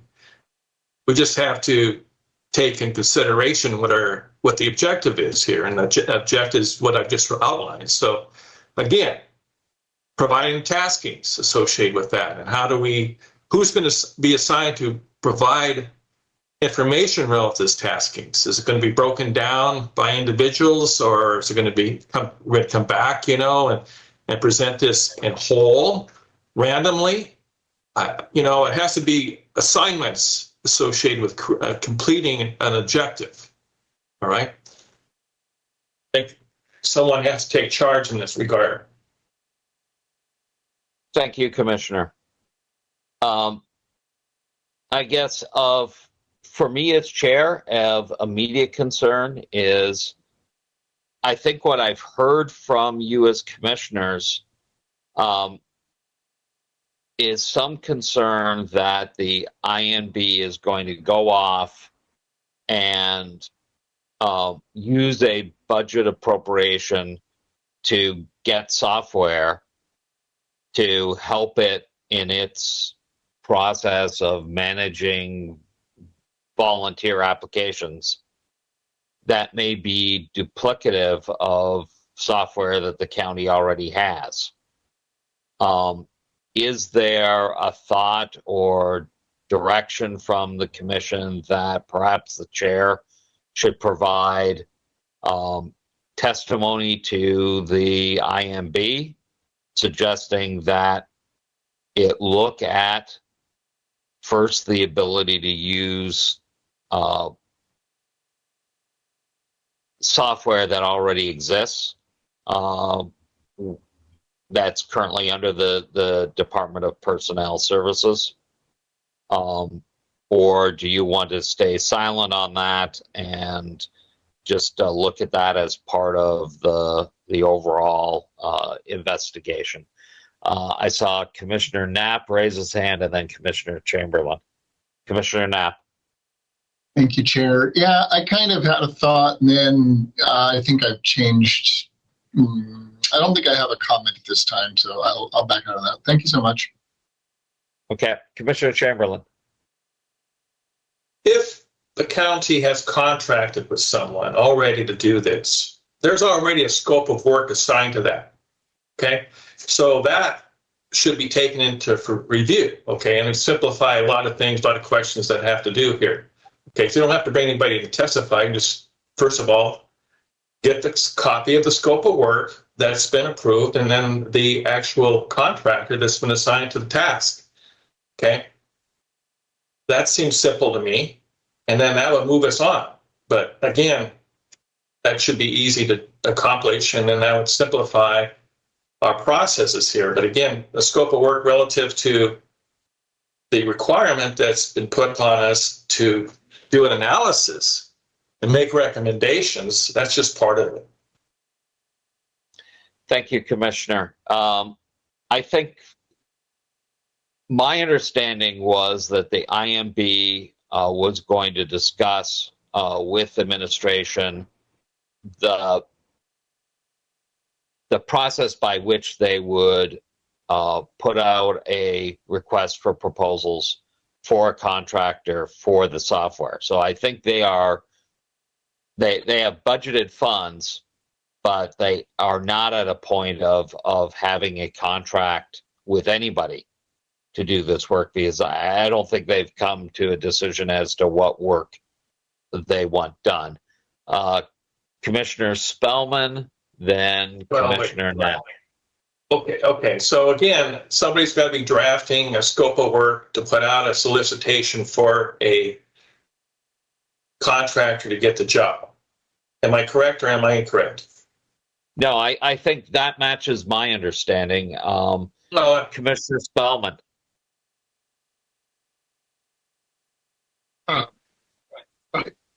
Commissioner Chamberlain, you can continue if you have some more to say. No, I mean, again, it's just a matter of getting that information, and then if it's got to be formulating or somebody's formulating it, and then that simplifies a lot of different things relative to what we're talking about. Yeah, thank you, Commissioner Chamberlain. With now that all the county has the M365 applications, there's a lot of automation opportunities included in Outlook. This is stuff that's been around since the early 2000s. That I think that if they just, and the county can look at LinkedIn Learning, like everybody has access to that. So you can take classes and learn how to automate all your emails by just using fields that you create in them. So I think they have an opportunity to increase their efficiency right now, just based on the transition from the county to the new M365 applications. And I remember that a couple meetings ago, it was we had a testifier talk about Maui's automated permitting and planning system and how it wasn't really the best. I think perhaps we could look at that and say, here's a lesson. There's a lesson to learn here about when you contract with someone for software. Because I did a huge paper in grad school about how much money is out there in gov tech. And, these guys put out cookie cutter responses to these requests for proposals. And, you know, at the end of the day, they're just looking to increase their shareholders, you know, and when they use coding in the back end that they know is going to be obsolete, but they keep going because they've already got halfway through and they're going to pump it out because they're going to make that contract money. You know, we end up with maps is essentially how that happened. And so I think there's a lot of lessons to be learned there for sure that we could take a look at and then kind of pass on. I don't think INB needs their own software. Tech, even just doing front end maintenance of your websites doesn't require ITS. It just requires somebody to go in to log into the back end and change content in HTML. It's no different than typing into a Word document. So I think, you know, they should pump the brakes. My opinion would be pump the brakes on spending money for these tech bros to come in here. Secondly, cost savings isn't simply just subtracting one number from another, because that's just arithmetic. The actual cost cutting has to take in a lot more. Those, how did decisions get made? Where does the data come from? You know, what's the budget? You know, and what are the definitions of all the components of these workflows and systems? And I think when we're designing our scope, you know, even though that goal of reporting on how can we make these more effective and efficient, it's not just arithmetic. Like I feel like we do need to get into some of the nuts and bolts and suss it out. Thank you. Commissioner Knapp. Thank you, Chair. Yeah, I support what Commissioner Spellman and Chamberlain have said. And specifically, I think that it's really important that we get that RFP or RFQ before it's released, because in their own words, we will be able to use that document to then look at the existing infrastructure, IT infrastructure, to make sure that it can or cannot, before it's released for, you know, the whole procurement process begins, if that's possible. If it's not possible to delay the procurement process for whatever reason, it would be really beneficial to have that RFP, RFQ ahead of time, just so that we can use their own words to figure out what it is they're trying to use, which I think is in alignment with what Commissioner Chamberlain was saying. That's a couple of to-dos there. I see our technical writer, Ms. Pellegrino. Thank you. Just for informational purposes, I took a quick look at the INB's agenda from August 28th, just because I normally take a look at them every month. And they did have at that meeting, an overview of boards and commissions' digital management solution, and discuss forming a TIG to test the product. And then, so just to let you know, the discussion was in August of 2024, and they were looking at something specific at the time. I don't have any more information than that, because that's just their agenda.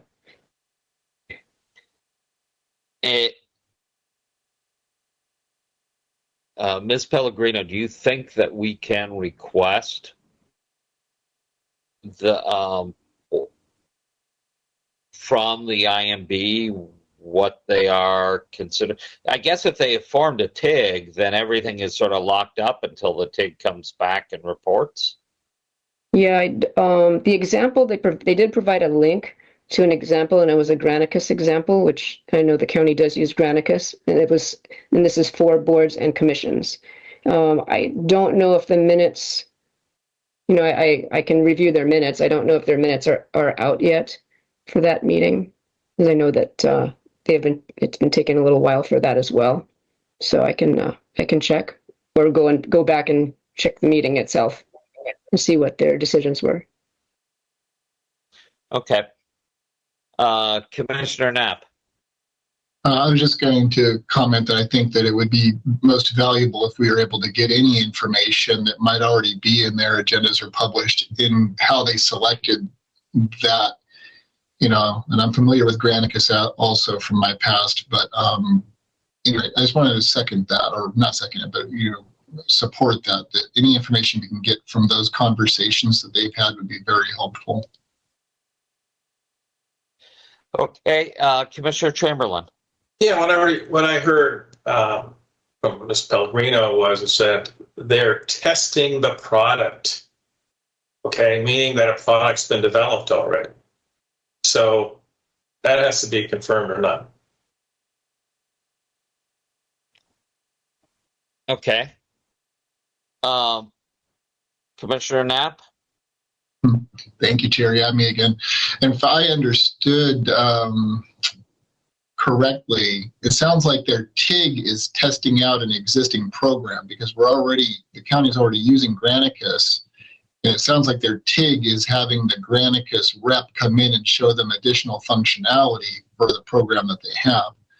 But again, whatever led up to that, whatever we're available to, again, would be useful. But yeah, it does sound like they're going down a path of looking at something specific.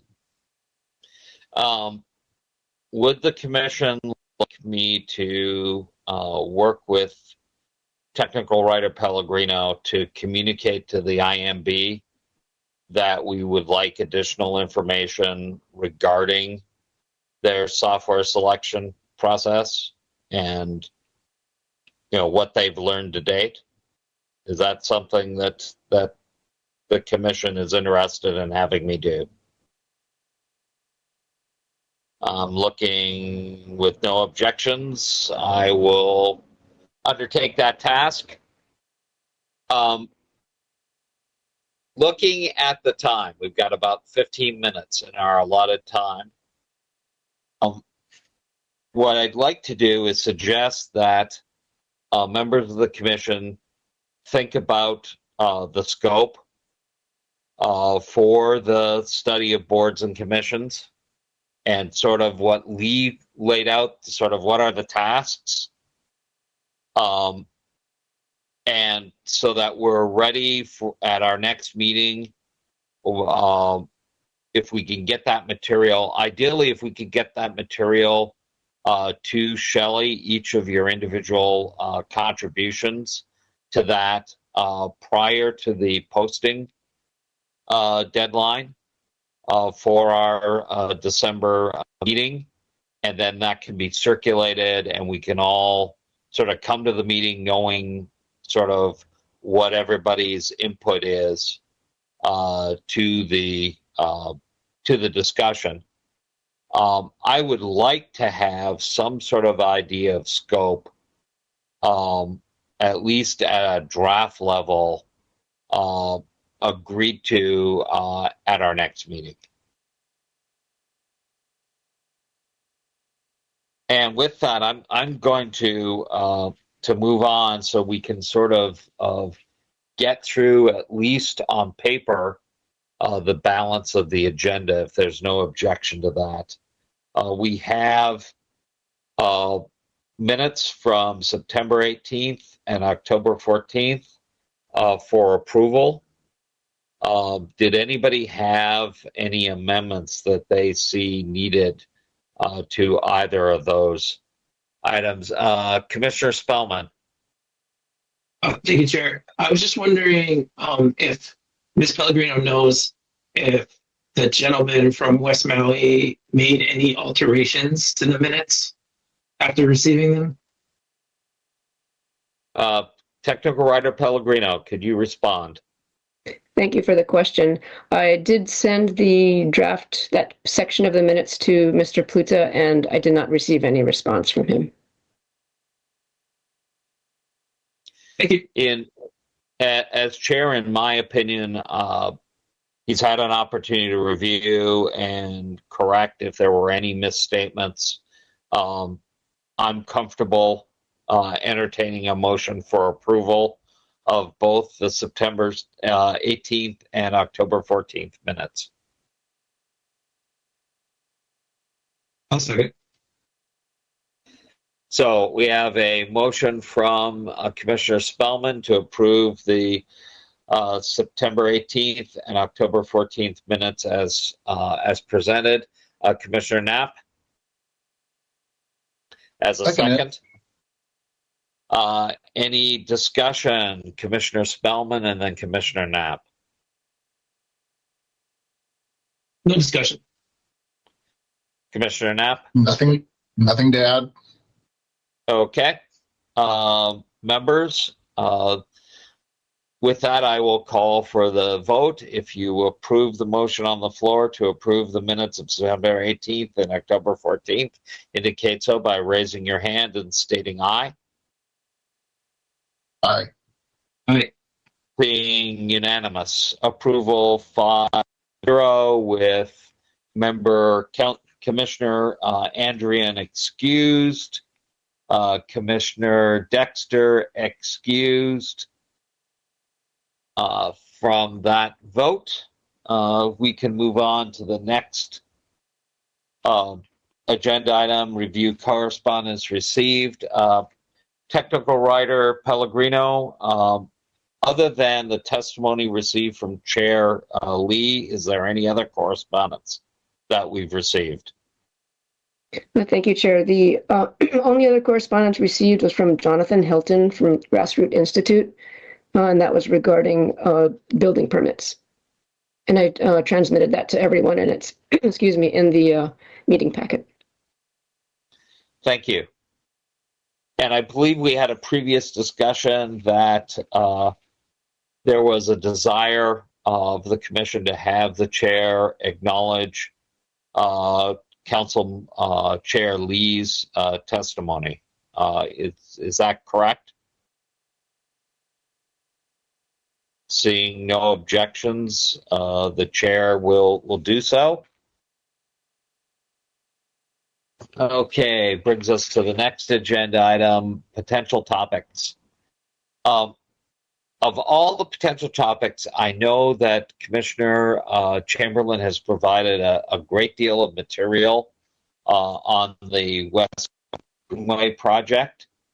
I think, Commissioner Chamberlain, do you have an interest in pursuing that either as a TIG or as an individual investigation? Thank you for the question, Chair. I've been working on this for years, okay? And so I've accumulated a lot of information, all right? The reason I bring it up at any point is the fact that I've learned a lot associated with how the county operates. And so I have questions relative to efficiency and relative to implementation. And it does provide an insight into certain elements relative to how the county functions, i.e. outside contractors, i.e. planning, but no implementation, and how it's where the funding's coming from, even though funding sources are available but not being utilized, and so on and so forth. Putting in applications for grants that get disapproved, and then it takes another year to go ahead and put in for another grant, and then potentially months to get verified it's been approved. I just provide this information primarily for the purpose of that. So there is plans upon plans associated with moving forward with this, but again, we would be looking at getting to implementation. Now, if fellow board members would be interested in pursuing that, I would be more than happy to work with a committee or a TIG or whatever relative to that. But so far, the way things are, it's just kicking the can down the road, right? And that's the way it works here. And it's just crazy because it's not a hard project. All right, the West Maui Greenway is designed to be an improvement on an existing roadbed, okay? And then I've got a bid from Maui Paving years ago, 2016, that they would go ahead and pave the existing roadbed, which would serve as a greenway, 2 inches of asphalt, 10 foot wide, 5.5 miles, $807,500. Okay, we have far exceeded that price point in planning repetitively. All these contracts that go out to these different individuals, and then EIS and environmental impact statements and that kind of thing, and of course, these subcontractors want to make the biggest. It's a gravy train. The county's a gravy train for these outside contractors. And so that's what we support. Anyway, I'm just suggesting that I bring this for overview and analysis and maybe discussion to the greatest point.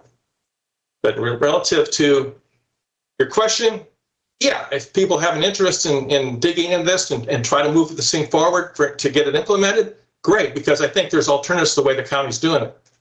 And so I would encourage everybody to look at the plan that is defined as the West Maui Greenway Work Plan, and then go to pages, what is it? I don't know, 65 or something like that. Anyway, it lays out taskings.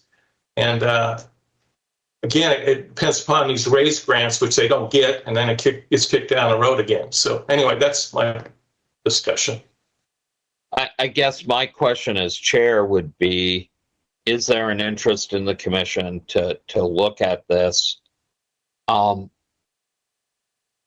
guess in terms of an investigation, my interest has always been in capital improvement, programming, and project delivery. I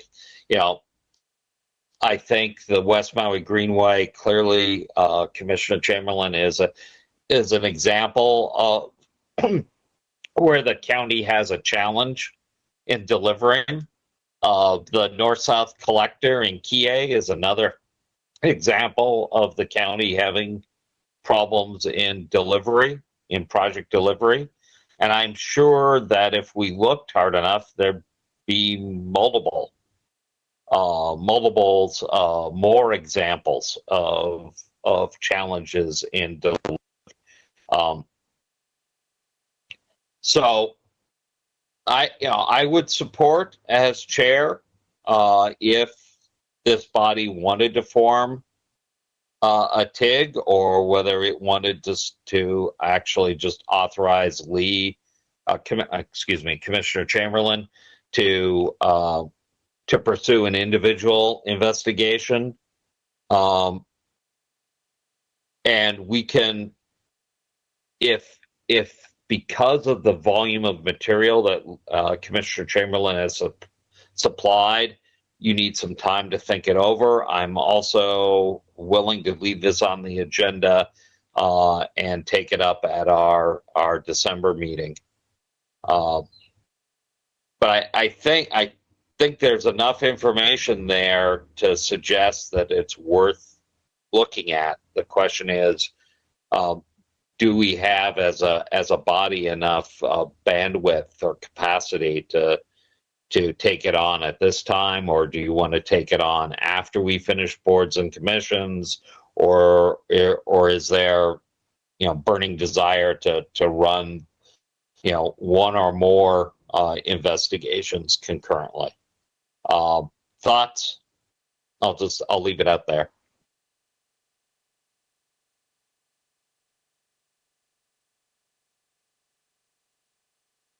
Okay, hearing none, I will leave that on the agenda, and perhaps after people have looked at the material and considered it, that we'll discuss it again in our December meeting. The other one that's on this list that I think, Commissioner Spellman. Thank you, Chair. Just a quick question. So the West Maui medical facility is going to be on the next month's agenda as well? I thought we could discuss that a little bit here. We've got about 3 minutes left until we reach a witching hour. But certainly I think that's another matter that we should discuss. We've had interest from the county council chair to have us look at it. Commissioner Moore. Thank you, Chairman Dust. I had quite a long conversation yesterday with Joanne Johnson Winter, who's currently the foundation board president for the West Maui Hospital. And I know that you had mentioned earlier that this is going to go before the council tomorrow. It looks like they may send it to another committee. But based on the fact that the Hawaii legislature passed in 2023 House Bill number 1255, authorizing basically the fact that a guarantor of special purpose revenue bond and $20 million. I think it's something we need to move forward on. Certainly, I'm very interested in it. I hope I can maybe convince other people on this commission as well. But I think now that we've also received a letter from the council chair asking us to participate in moving this issue forward, I think we should strongly consider that and see what we can do to help move this forward, because I think there's certainly enough interest, particularly in West Maui, for this particular hospital project to move forward. Thank you, Commissioner Moore. I think it is a topic that's worth looking at. From top of mind on this for me is typically hospitals are a state responsibility and not a county responsibility. And why didn't the state? So the state authorizes the county to issue special use bonds for this purpose, but sort of puts somebody else on the hook to be the guarantor of those bonds. I think that's a little bit of a red flag. Historically, I think hospitals are not, they're not a profit center. So there's a bunch of questions about risk that I think is what is holding council up and taking action. But I'm not going to, we're at 1 o'clock already, but so I will recognize Commissioner Chamberlain and then Commissioner Moore. Yeah, just real quick, we've already addressed this previously in another meeting, but bottom line is that, looking at from a business perspective, okay, I just think it's important to possibly grasp, how much money this is going to cost. And then, relative just to the fact that the area is 14.9 acres and it's going to cost, I forgot what the numbers are associated with just developing that. And I don't know what the development costs would be relative to what that includes. But the building itself can't be 14.9 acres, okay? And so looking at that perspective just alone, I don't see how this pencils out at all. It makes no sense to me. And then from a business perspective, and again, we already addressed the fact that, it's not going to make money. And so that's why it's a high-risk bond, because you can't pay the money back, right? Because the bond is basically borrowing money to provide resources to go ahead and do some tasking associated with that. But bottom line is that if you want to discuss costs and get that kind of down to a reality, I would invite Kaiser to come in and say, how much does it cost to operate this facility down there at Kaanapali? And that's only 8 hours, not 24 hours, 7 days a week, right? That's only 40 hours a week. Or get maybe Dr. Norm Eston, who's got a tremendous amount of experience in this. How much does it cost him to operate his facility? And then multiply that out and then look at all the demo costs. It just doesn't pencil out to me. I don't see how it's realistic. Commissioner Moore. I think you've raised a lot of good questions there. I think a lot of these questions have already been asked and continue to be asked. So there's a lot more information out there that needs to be investigated. And again, cost certainly is a concern. So the county would be a guarantor of this special purpose revenue bond.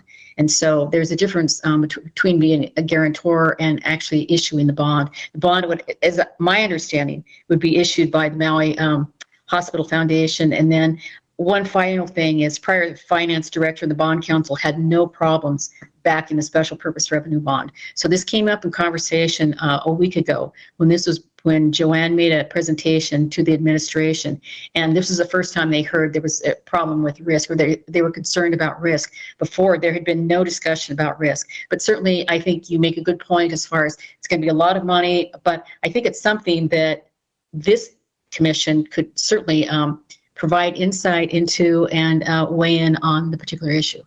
Thank you. Commissioner Spellman. Thank you, Chair. Yeah, I would advocate for a good chunk of time at our next meeting to discuss this item. Everybody can kind of bring their points, and we can kind of go through it. You know, being the guarantor of a bond issue and not the seller of the bonds, nor control the venue in which they're purchased, it's a little tough because you don't know the leveraged positions of all of the participants in the financing. And you get one big financing partner who's leveraged in other positions, and all of a sudden one of those positions goes sideways and they need to triage. And then all of a sudden it becomes the Maui hospital that gets triaged. And they're like, hey, you know, the county underwrote all these, they'll be fine. It won't matter. And then the county gets stuck. And the county's not participating on any of the decisions about how this is developed or built, or they're not they don't have a golden ticket, which I definitely, if you're going to be a guarantor, you need to have a golden share for sure. You need to be on that board. You need to have a veto power. Like, there's all sorts of things that go into this. And I think it's a great opportunity for Maui to integrate its robust nursing program and start building our economy around education and start transitioning out of such a reliance on tourism. And now we start to get into insurance as well. Like, the state giving us the power to guarantee these bonds gives us a little bit more power at the table while we're having these discussions with all of these different stakeholders. And I think we can start that discussion right here. And I think it's super valuable. I really advocate for a good chunk of time next month. Commissioners, do we want to assemble information that's available now and then discuss this as a potential investigation or study topic at our next meeting versus inviting somebody from either the proponent or from the administration to talk about their various positions on the issue at the next meeting? I'm trying to get a sense as do we want to try to jump in this with 2 feet, or do we want to sort of ease our way in? Commissioner Moore. That's a nice way to put it. I think certainly easing our way in is important, but I think we need to talk to the right people to provide information and not just base it on hearsay or somebody said this. So I would ask that the commission consider inviting West Maui Hospital Foundation Board President Joanne Johnson Winter to one of our meetings. She's been involved in this for years, and she's been involved with, the organization, the developer, which is Newport Hospital Corporation, to provide some really good data. And again, it's not going to be hearsay. She's been involved from almost day one. So again, if you're going to gather information, you want to have it from reliable sources. Certainly someone, if Chairman Lee wants to participate. I don't know if she does. She's just writing the letter asking for us to maybe consider this. Somebody from the county, that would be great. But I think gathering information is going to be critical before we decide if we want to move forward on it. But this is certainly something I'm very interested in. Yeah, certainly. My sense is that if we invite Ms. Johnson Weiner to as a guest to provide information, that we might want to invite the managing director and or his designee to provide the administration's viewpoint, because clearly at the when this matter was discussed in council committee, there was that that sudden, what appeared to be a sudden change of position by the administration on whether or not the bonds are low risk or high risk. And I think that maybe is what is driving the request from Chair Lee. Commissioner Chamberlain. Yeah, again, the county doesn't run a hospital, nor does Joanne Wine. So relative to real hard costs, I think it should be solicited from someone that's operating the hospital or something close to it, i.e. Kaiser, i.e. Dr. Eston. They should be providing testimony as well relative to cost. And then you can translate that into reality. And then as far as bonds go, okay, does that apply?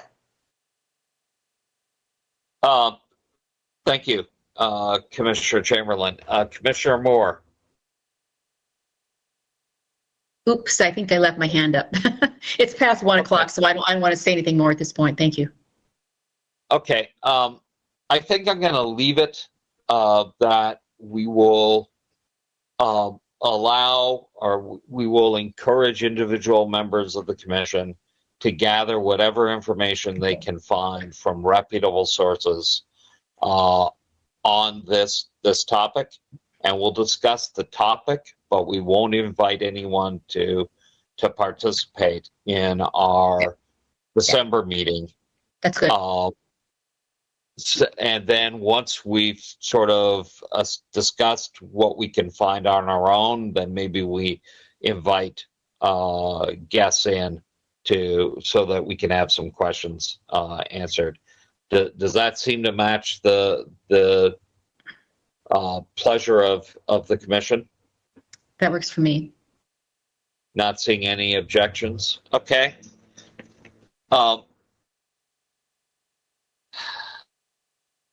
Technical Writer Pellegrino, the next item on the agenda is review of action items. I think I ended up with most of the action items. Okay, you have quite the lengthy list. Please let me know if there's something I've missed or something that I have incorrect.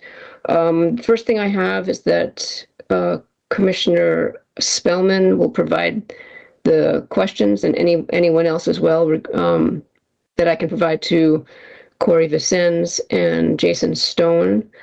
And we are going to, I'm not sure if that was decided, whether we're going to invite them back to the next meeting. Is that correct? Pleasure of the commission. Or are we just discussing them at the next meeting?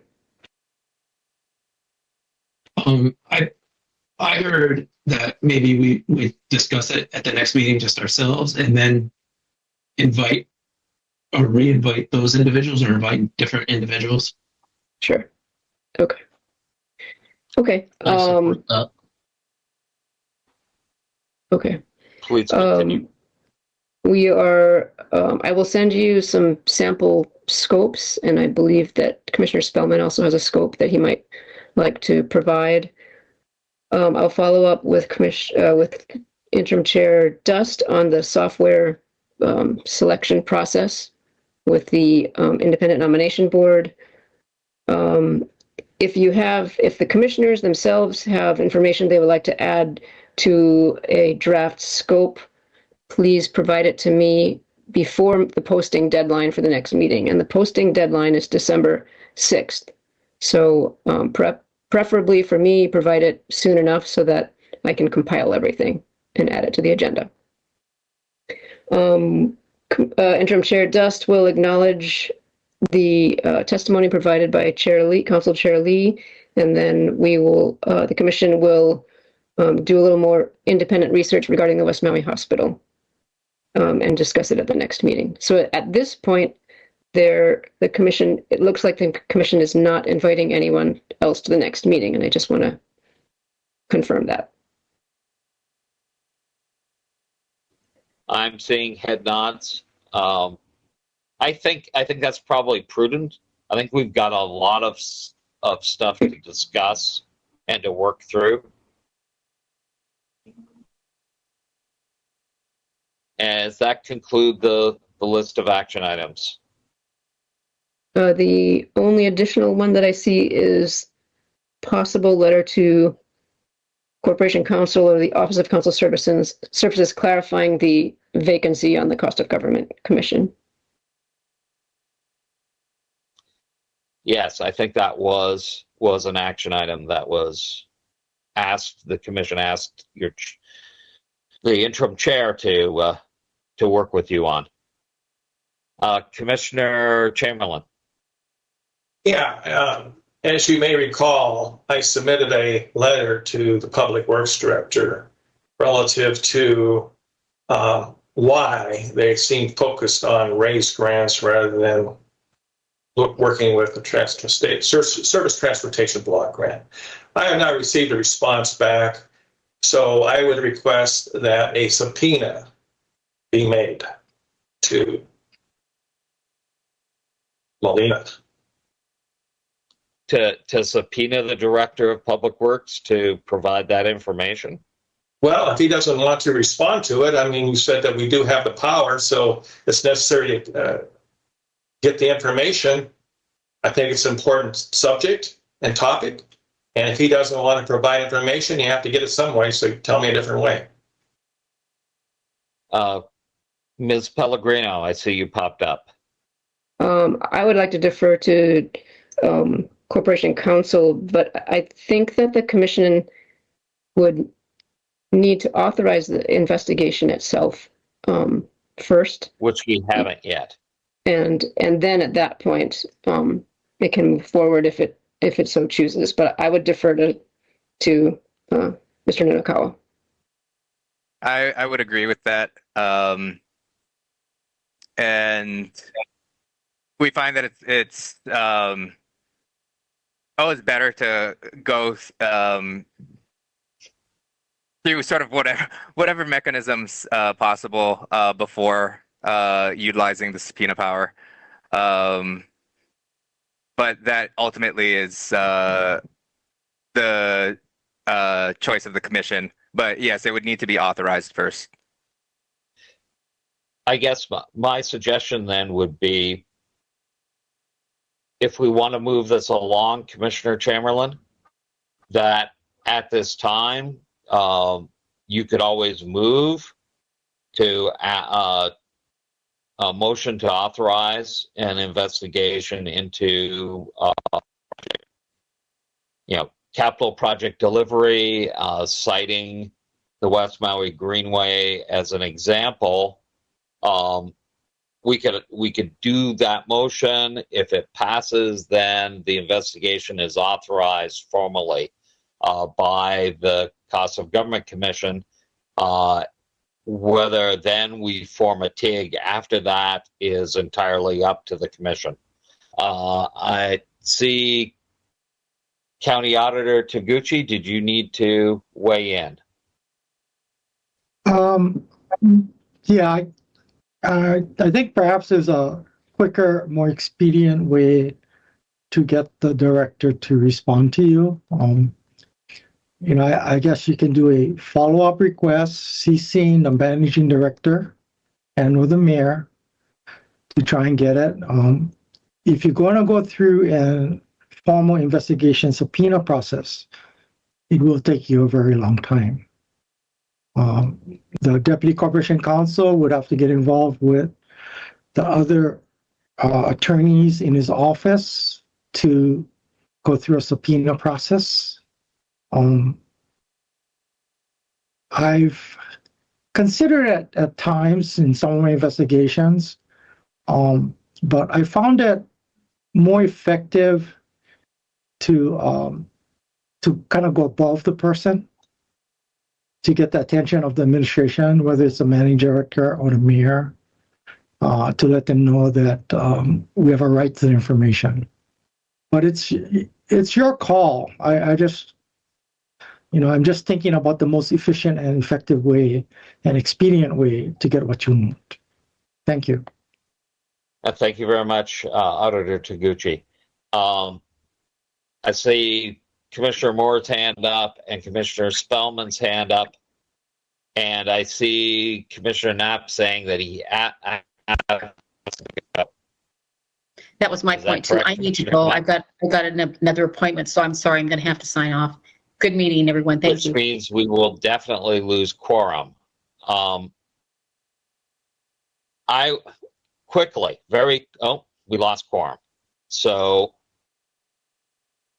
unfortunately, I think at this time, Commissioner Chamberlain, we don't have the legislative ability to authorize the investigation. Perhaps if you'd like to think about that, and we could put on our agenda as a separate agenda item at our next meeting, looking at authorizing that investigation, and then we can do what County Auditor Taguchi suggested and go above the Public Works Director to sort of yank his chain, so to speak. That'd be fine. I don't, that's fine. I mean, again, Okay. Time's on their side. No problem. I mean, Okay. There's also, soft power approaches. Perhaps he's going to be testifying at a Public Works Commission meeting, so when and where he's going to be, and maybe you bump into him after the meeting and you say, "Hey, man, I'd really love to take a minute and have a conversation with you," and maybe just kind of bring it up and see how that goes. Yeah, well, again, I've been working on this for years, and I've tried all those approaches. And so since 2014, we've had different public works directors. This particular public works director has a different approach versus not Goodman, but what's it? David Good. David Good. Yeah, excuse me. And so he's different, and he doesn't really comply or seem to be interested in this particular subject at all. So anyway, different approach, different people. But I've been working this a long time. Believe me, I've done a soft approach, and so time wears on, and I lose patience. Thank you, Commissioner. Recognizing that we no longer have quorum, I am going to ask our Deputy County Counsel, Corporation Counsel, can I adjourn the meeting? Yes, the opinion gets kind of complicated, but yeah, we're going by Robert's rules, and you may adjourn the meeting. Okay. I assume that discussing the next meeting date and agenda is probably out of the question since we no longer have quorum. Mm-hmm. Okay. I will, with the understanding of the commission who is here, I will work with our technical writer to set our next agenda, and please let us know if there's any potential conflicts in meeting date for the second Thursday of December. And with that, I will bring the meeting, the November 14th, 2024 meeting of House of Government Commission to adjournment at 1:21. Thank you all.